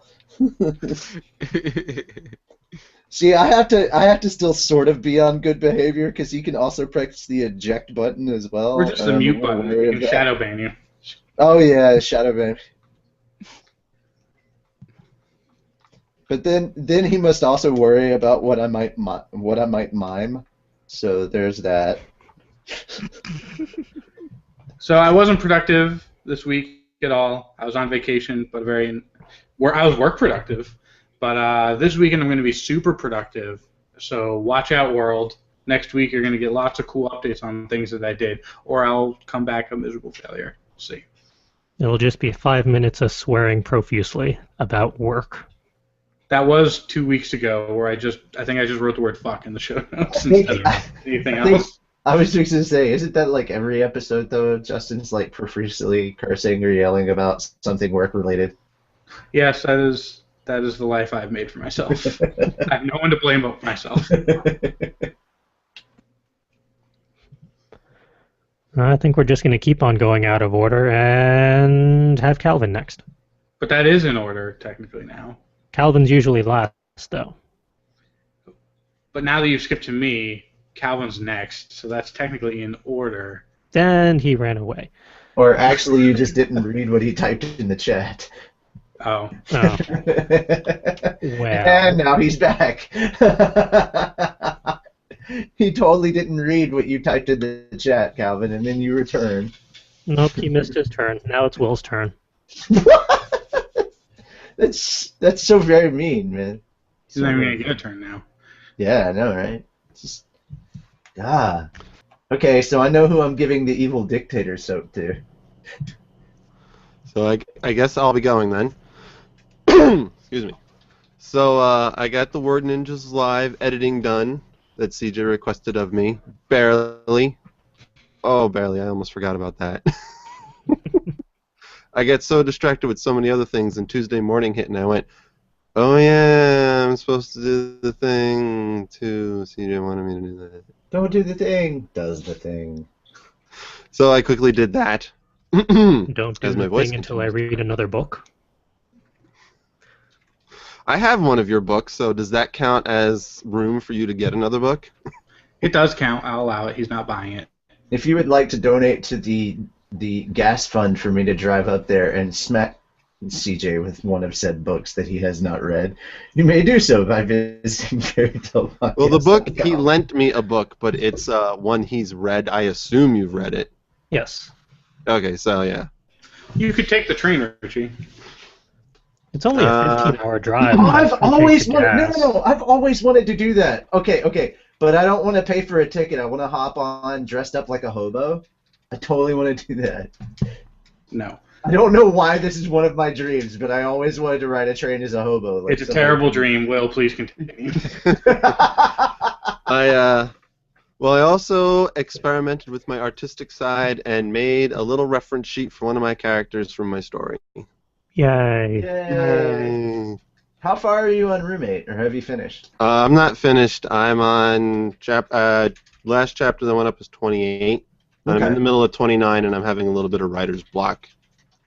Hey, I very much know that feel. I know what my next scene is supposed to be about. I just don't have the specifics of how it should go. So I'm like, exactly where I'm at. Exactly where I'm at.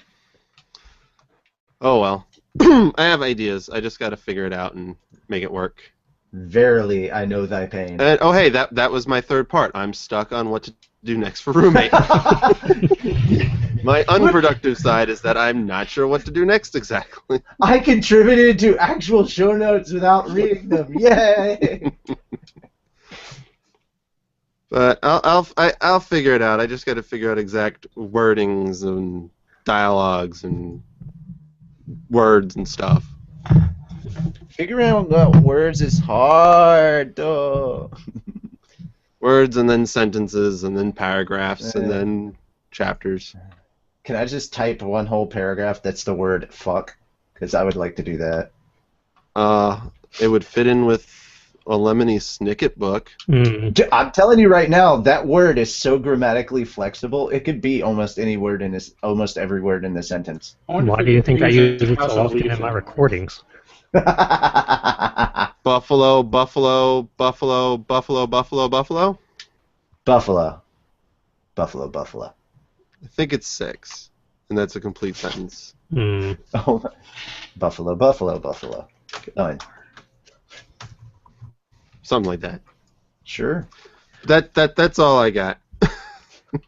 Has Calvin returned from the land of robots? Oh, he has. Or is he still working on it? He has appeared at the very working. least. Oh, yeah. Yay. Yeah. It's 8 buffaloes, by the way. But continue. 8 buffaloes.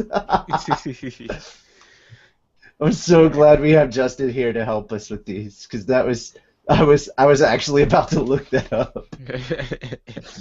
Believe it or not. So Calvin came back just in time for his productivity listings. All right, awesome. So yeah, another track from Infinity's Light is in the records books, I can confirm this. and apparently it came out pretty good because Richie had 0 comment for it. Or maybe it was just that bad. No. I wouldn't know if it was that bad. Yeah. If Richie makes it painfully apparent. if I don't like something, he will know about it. Yes. He's good about constructive criticism. Constructive criticism. No, I try not to be negative in my advice and a downer with my advice. I do try to be constructive, especially with music. I try to be helpful as much as I can. I can't obviously we can't go into depth about it too much, but like there was one that we were doing and it had a lot of strings in it, and I was like, well, let's not rely so heavily on strings, let's add some horns in there, a little bit of brass. And then he came back with it, and all I said was add some brass. That's all I said, but he had like this arrangement. Not only did I hear horns and everything, but it was like significantly improved upon on just the advice I'd given. So, I mean, I give advice to Calvin and he comes back with something amazing. I don't make the amazing, I just offer advice. So And I had maybe like 3% to do with that. So the advice is always welcome. I'm glad. At least now I can. Well, no, wait, we're live, so you're probably kissing my ass a little bit there, but I'm glad to know. But no, I'm glad to know that when I get done discussing music with you, you're not suddenly like cursing at me and like slamming at your computer or anything. Like you don't go all silverback gorilla on your equipment. So that's good to know. Someone's been playing Hearthstone. So I just pictured that scenario happening physically in my head, and that's hilarious. Lord.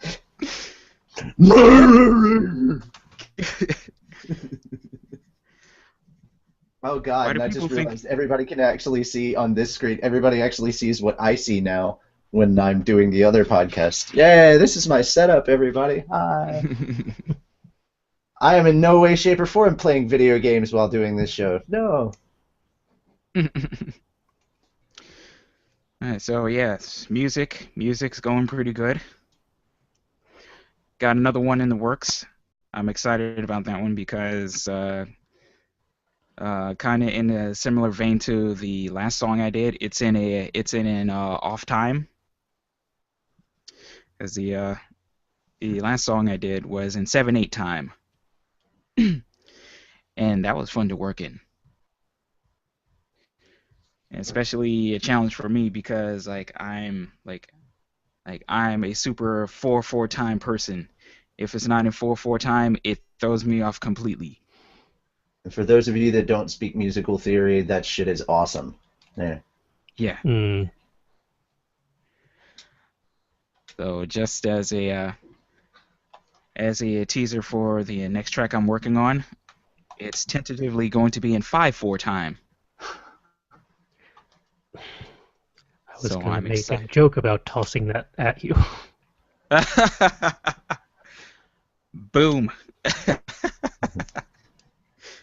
Stay out of my head. It's dirty in there. Well, maybe if you read some books, it'd get cleaner. I'm working on it. Don't help. Actually, some of the books I read definitely hinder that. But you forget we mind melded years ago, so it's too late for that. Yeah, that's what 3 years of college will do to you. Yeah. I wouldn't know. I only got through the 2. We somehow survived 3 years in the same apartment, in the same room. In the same room, yep. Man, Calvin, I suddenly have a lot more respect for you.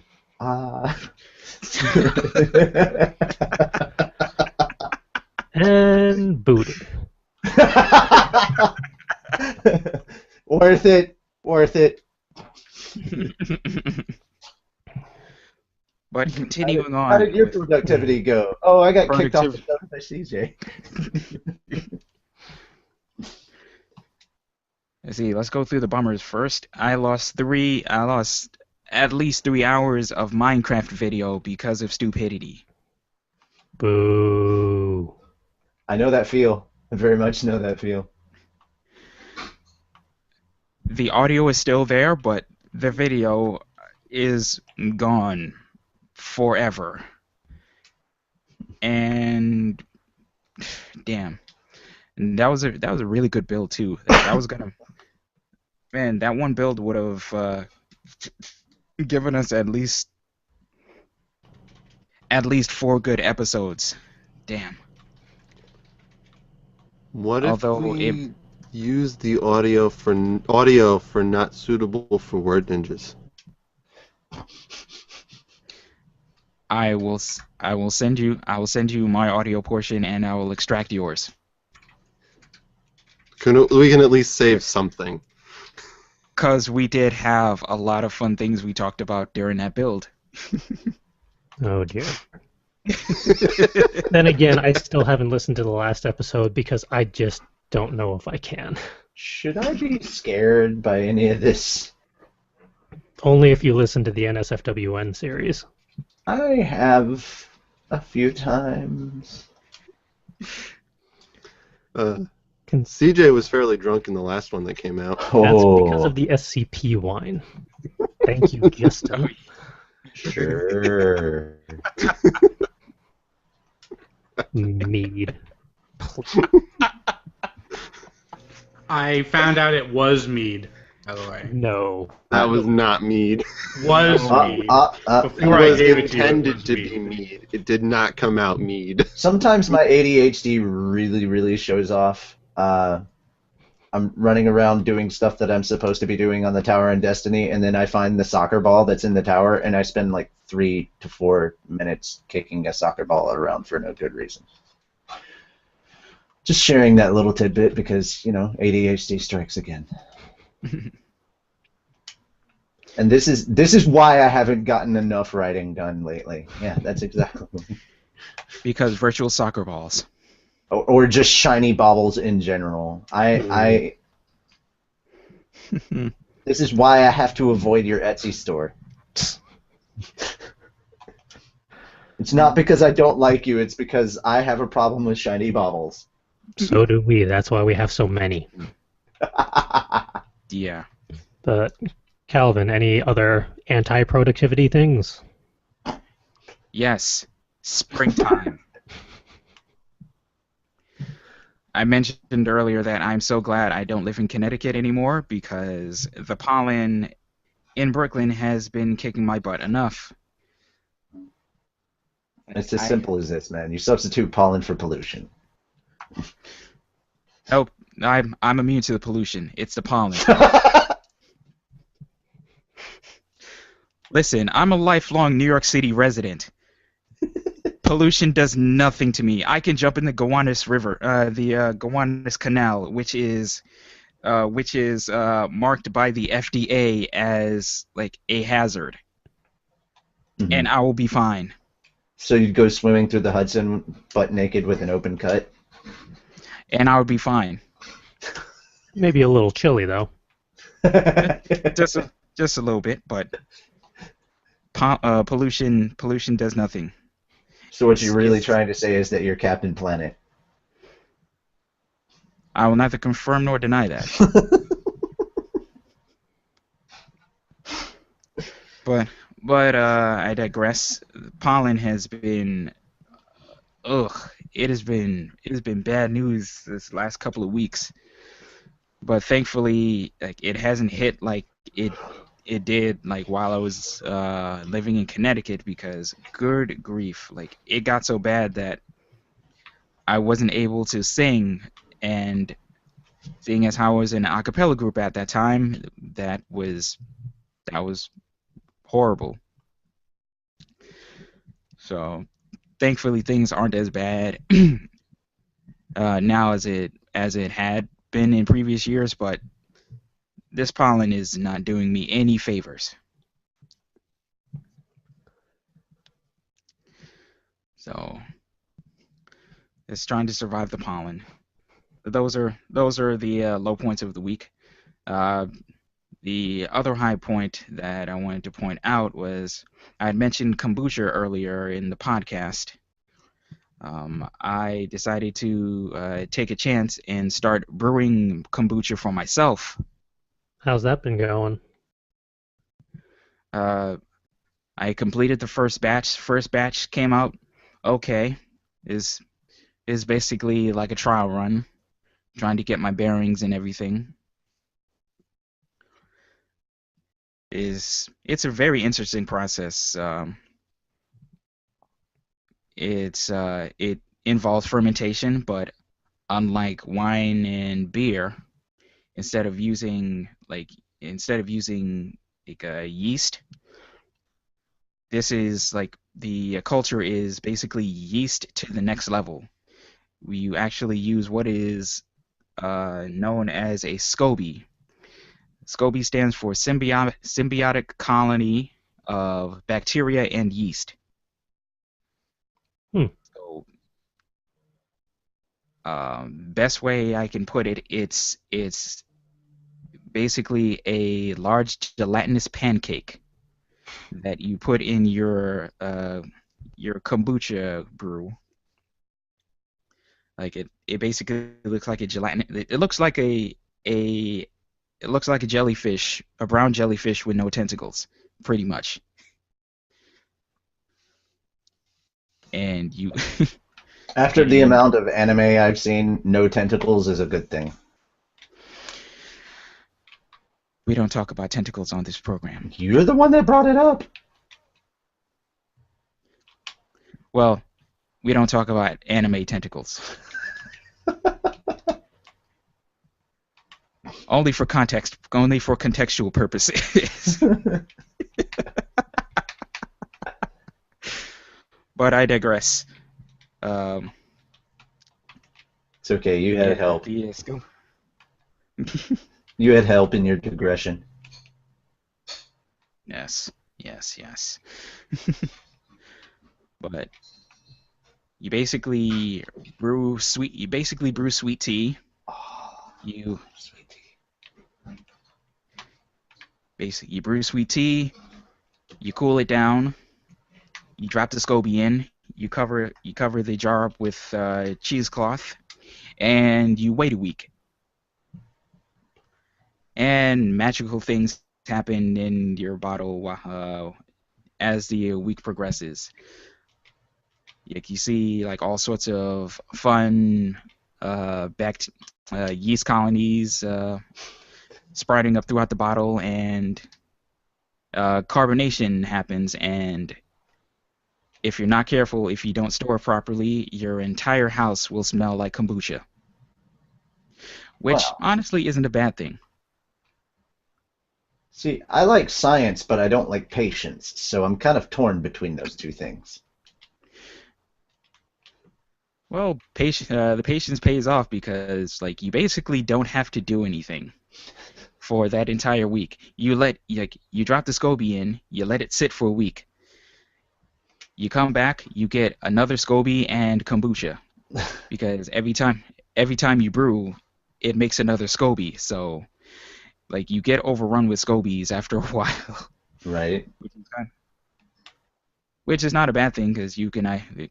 Apparently, there's a bunch of fun things you can do with SCOBYs, but most likely I'll just give it to my friend who lives in Stratford, because he was the one that kind of got me into it, and he's run low on SCOBYs himself, so I might help him out.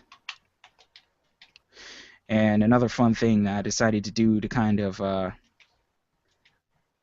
give the whole process a little personality, when I bought my starter kit, the company I got it from, they let me pick out which SCOBY I wanted, because the place I got it from is actually not far from my job. So I rifled through the refrigerator, found the culture that I liked, and I gave it a name. I named it SCOBY Bryant.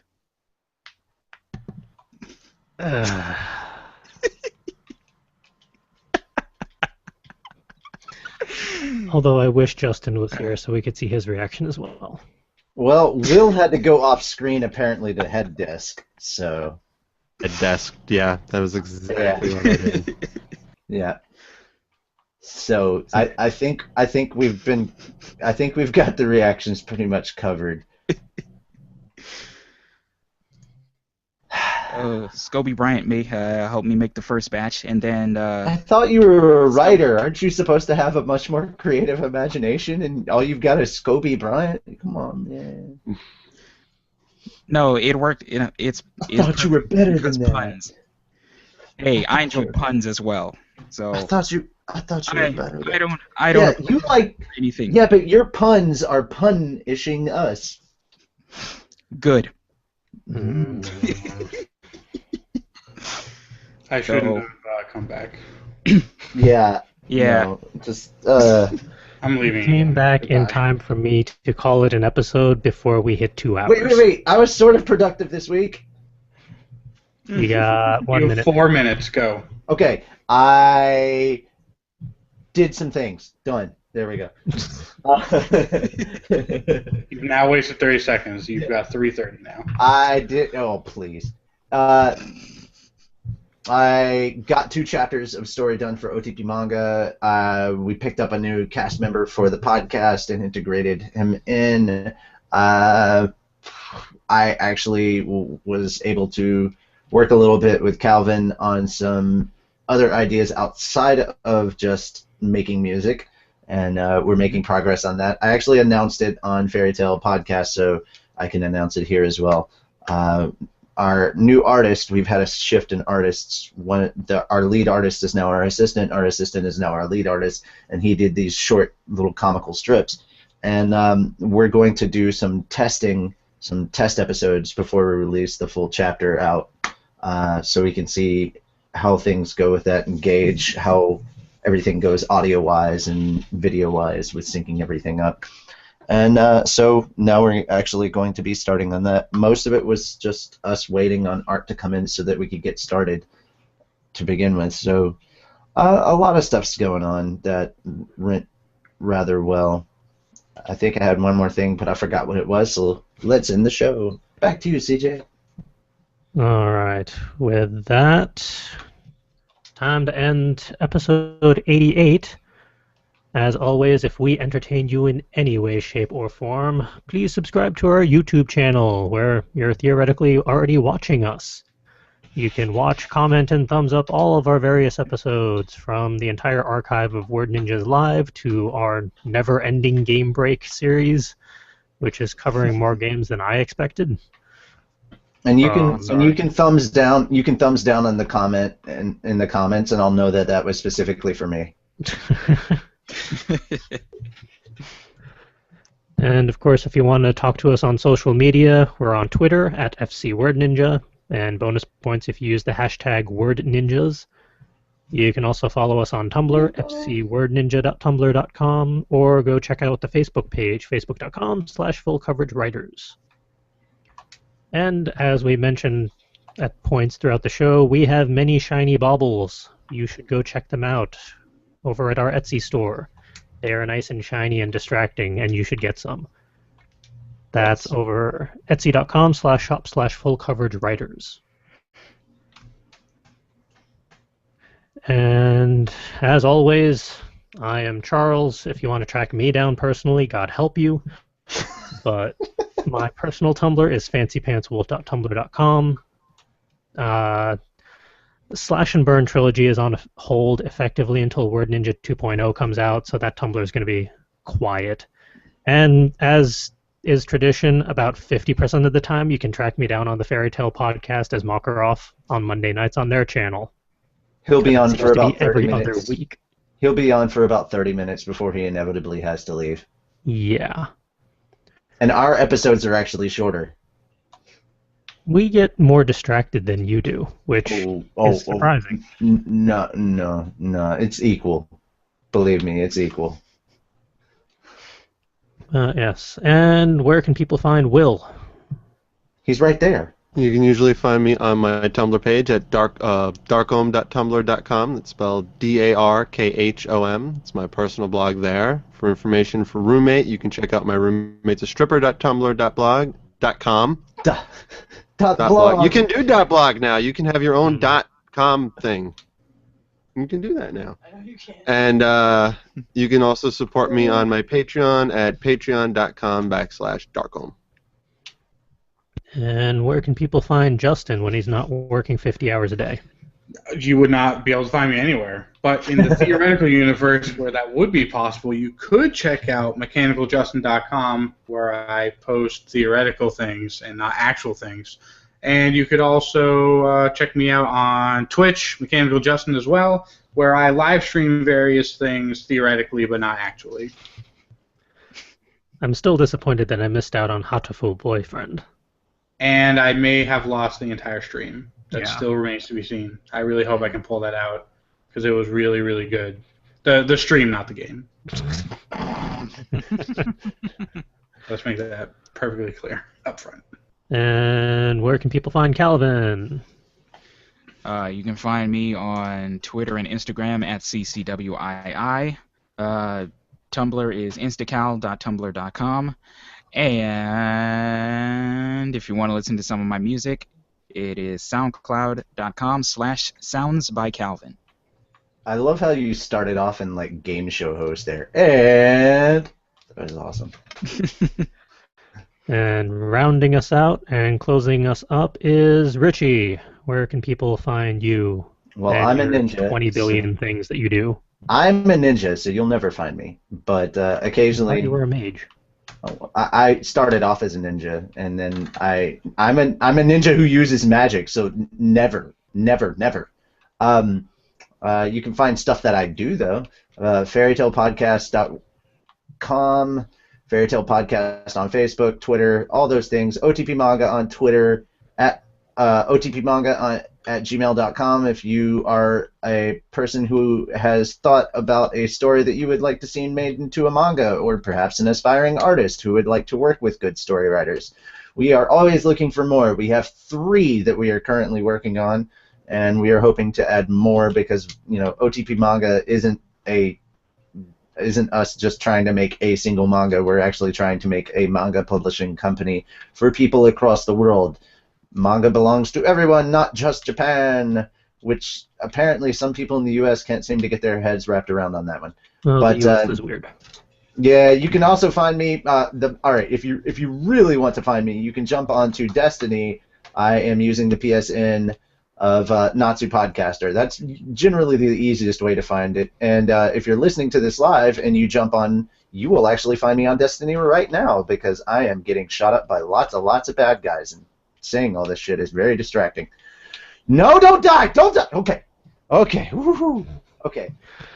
So that all having been said, I think that's pretty much it. Yeah. Oh, at OTP Manga on Twitter. Yeah, there we go. Got all of that out of the way. I really need to promote OTP more than Fairy Tale Podcasts. You'll get there.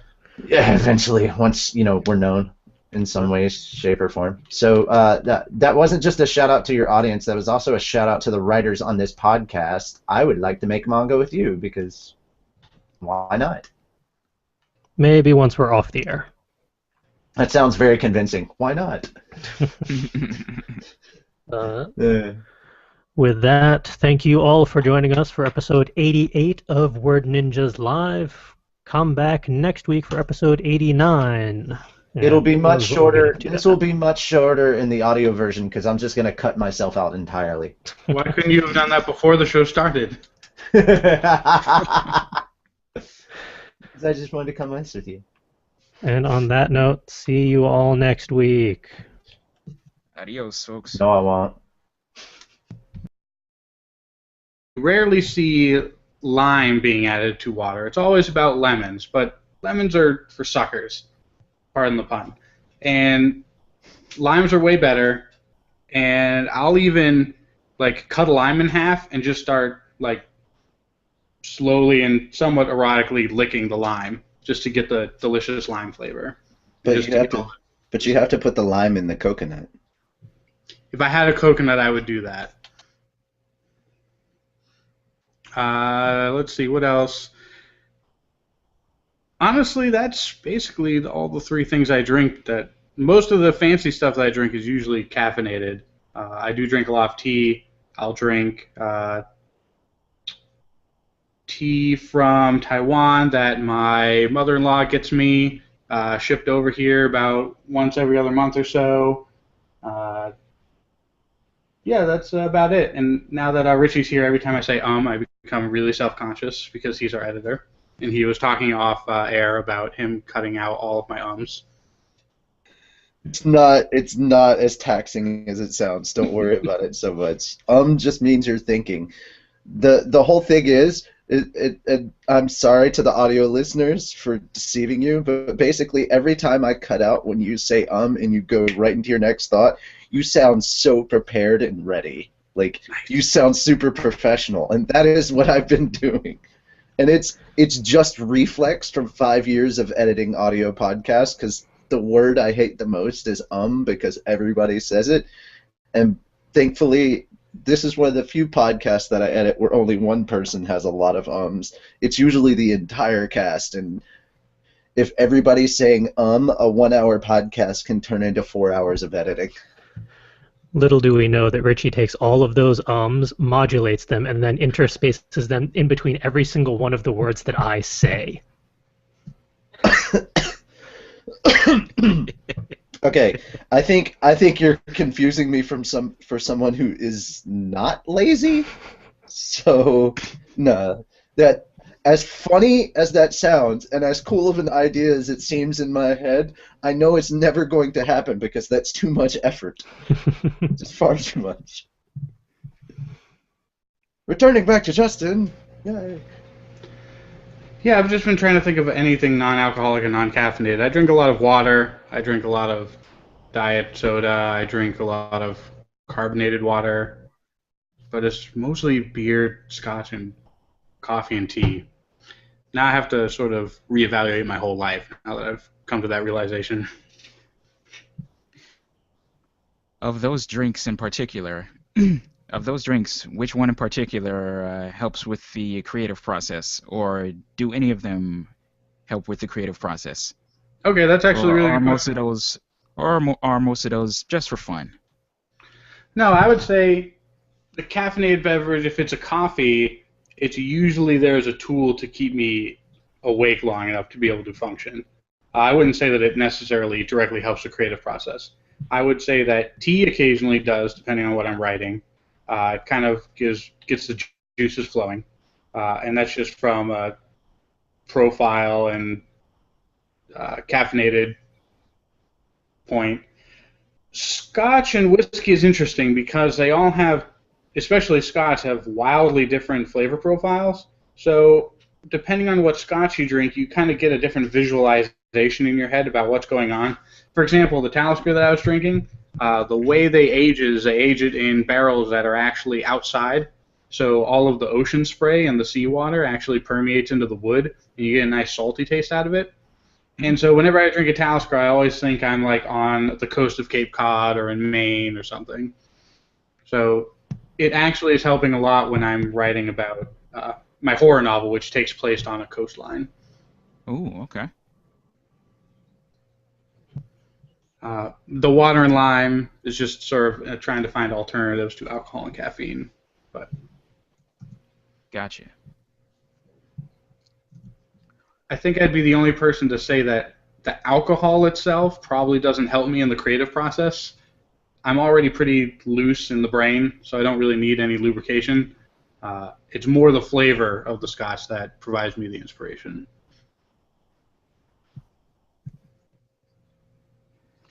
I see, I see.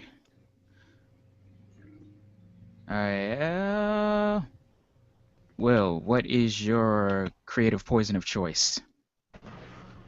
Coffee. Coffee, particularly consumed at the start of the creative session, as I find that it helps kind of wake the brain up.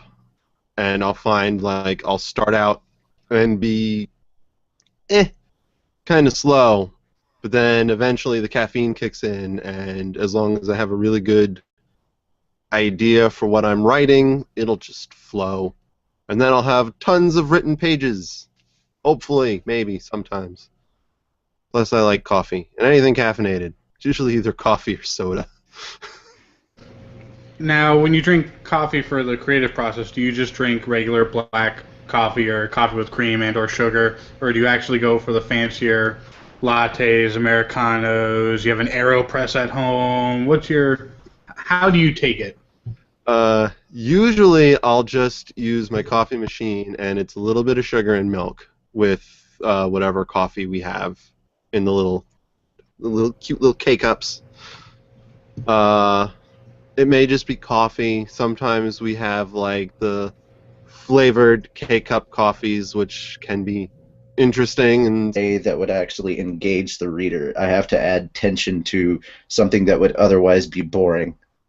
and I can't go into any more detail. When all else fails, set something on fire. That's not particularly applicable to this particular point of the story. The scene Maybe- takes place underwater also, which You can't set Ariel on fire, much to my dismay. You're just not trying hard enough. Well, Well, if setting things on fire doesn't work, how about having people drink? Because, hey, that's our talkie point for this week. And it's actually being led by someone who's not me, which is weird. So, Calvin, take it away. All right, going to the proper page. All right, so this talkie point is all about liquid inspiration and the creative process. What is your drink or drinks of choice when it comes to spurring on creativity? Your choice does not have to be alcohol-based. I bring that up mainly because I am unable to drink for the moment, and it makes me sad.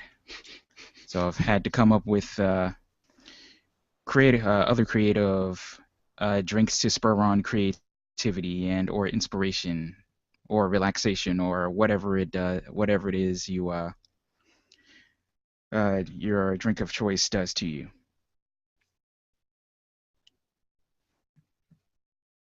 Let's see, who wants to start this one off, or should I start off?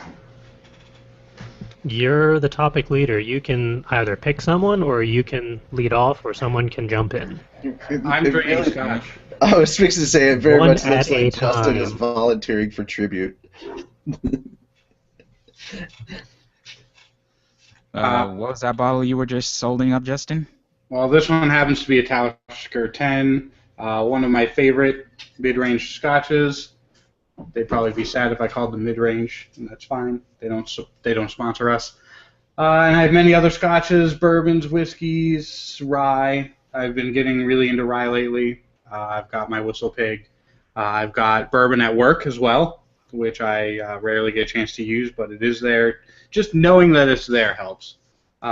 And besides that, I've been taking the last 2 weeks trying to detox off caffeine, which was not a great idea because I went on vacation and then ended up getting jet lagged and had to work all the time.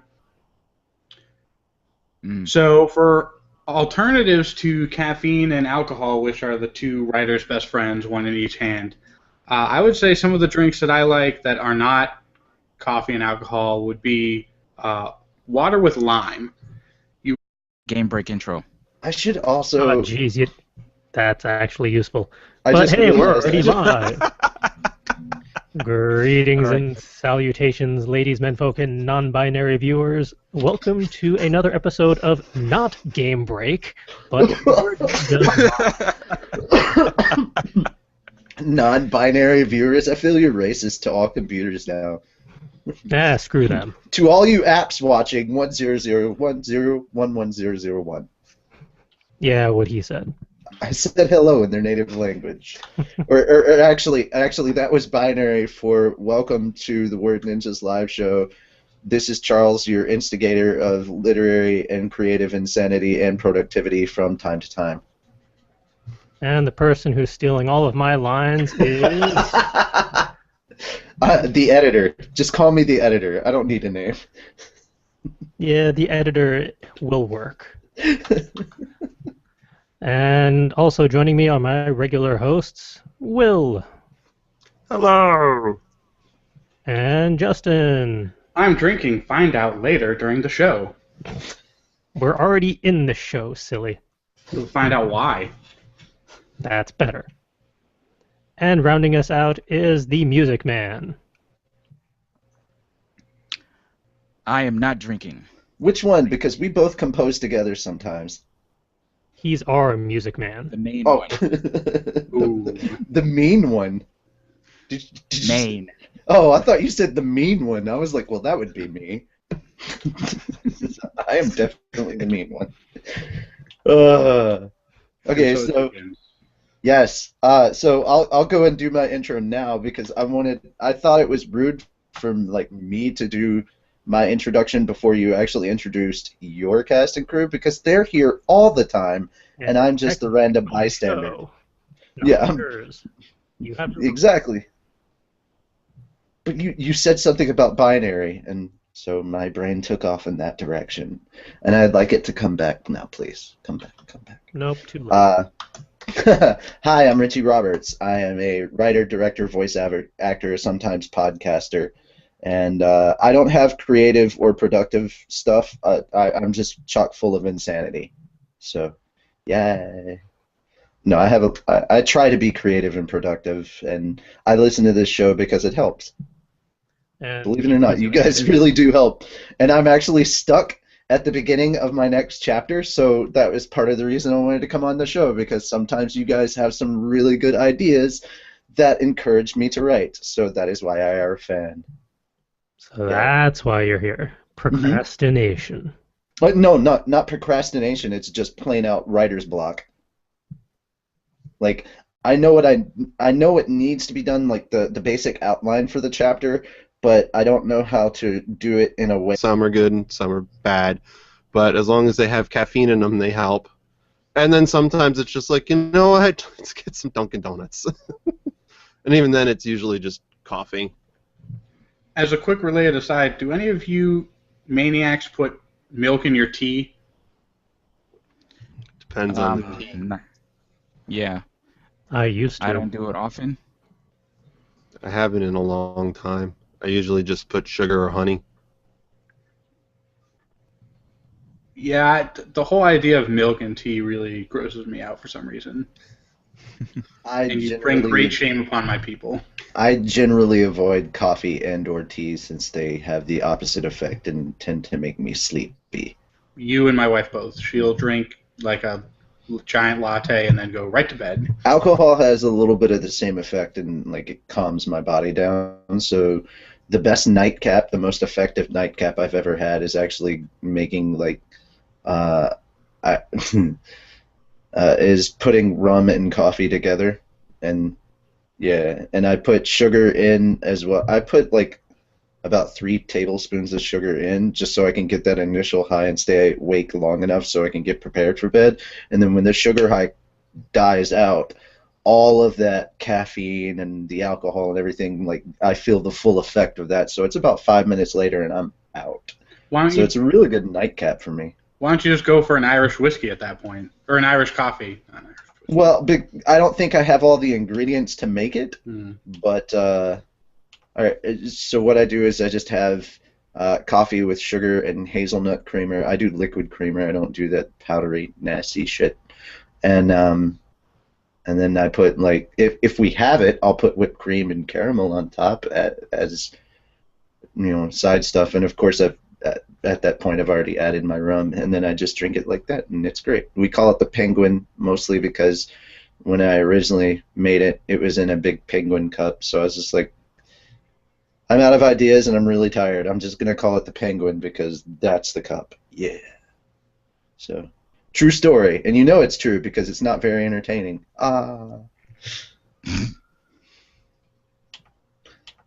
Okay, just really quickly, what is the Twitter handle for? It's FC Word Ninja or FC Writers? At FC Writers? C Word Ninja. At FC Word Ninja? Yep. Okay. So you reminded me of a certain drink that I drink that I forgot to bring up. It's called Camper's Delight, and I drink it every Saturday morning where I'm camping. And it is 1 part Kahlua, 1 part Bailey's, 1 part milk, and then I take some Hershey chocolate, add some of that, and then I add a marshmallow and put it inside as well. Mix it up, drink it.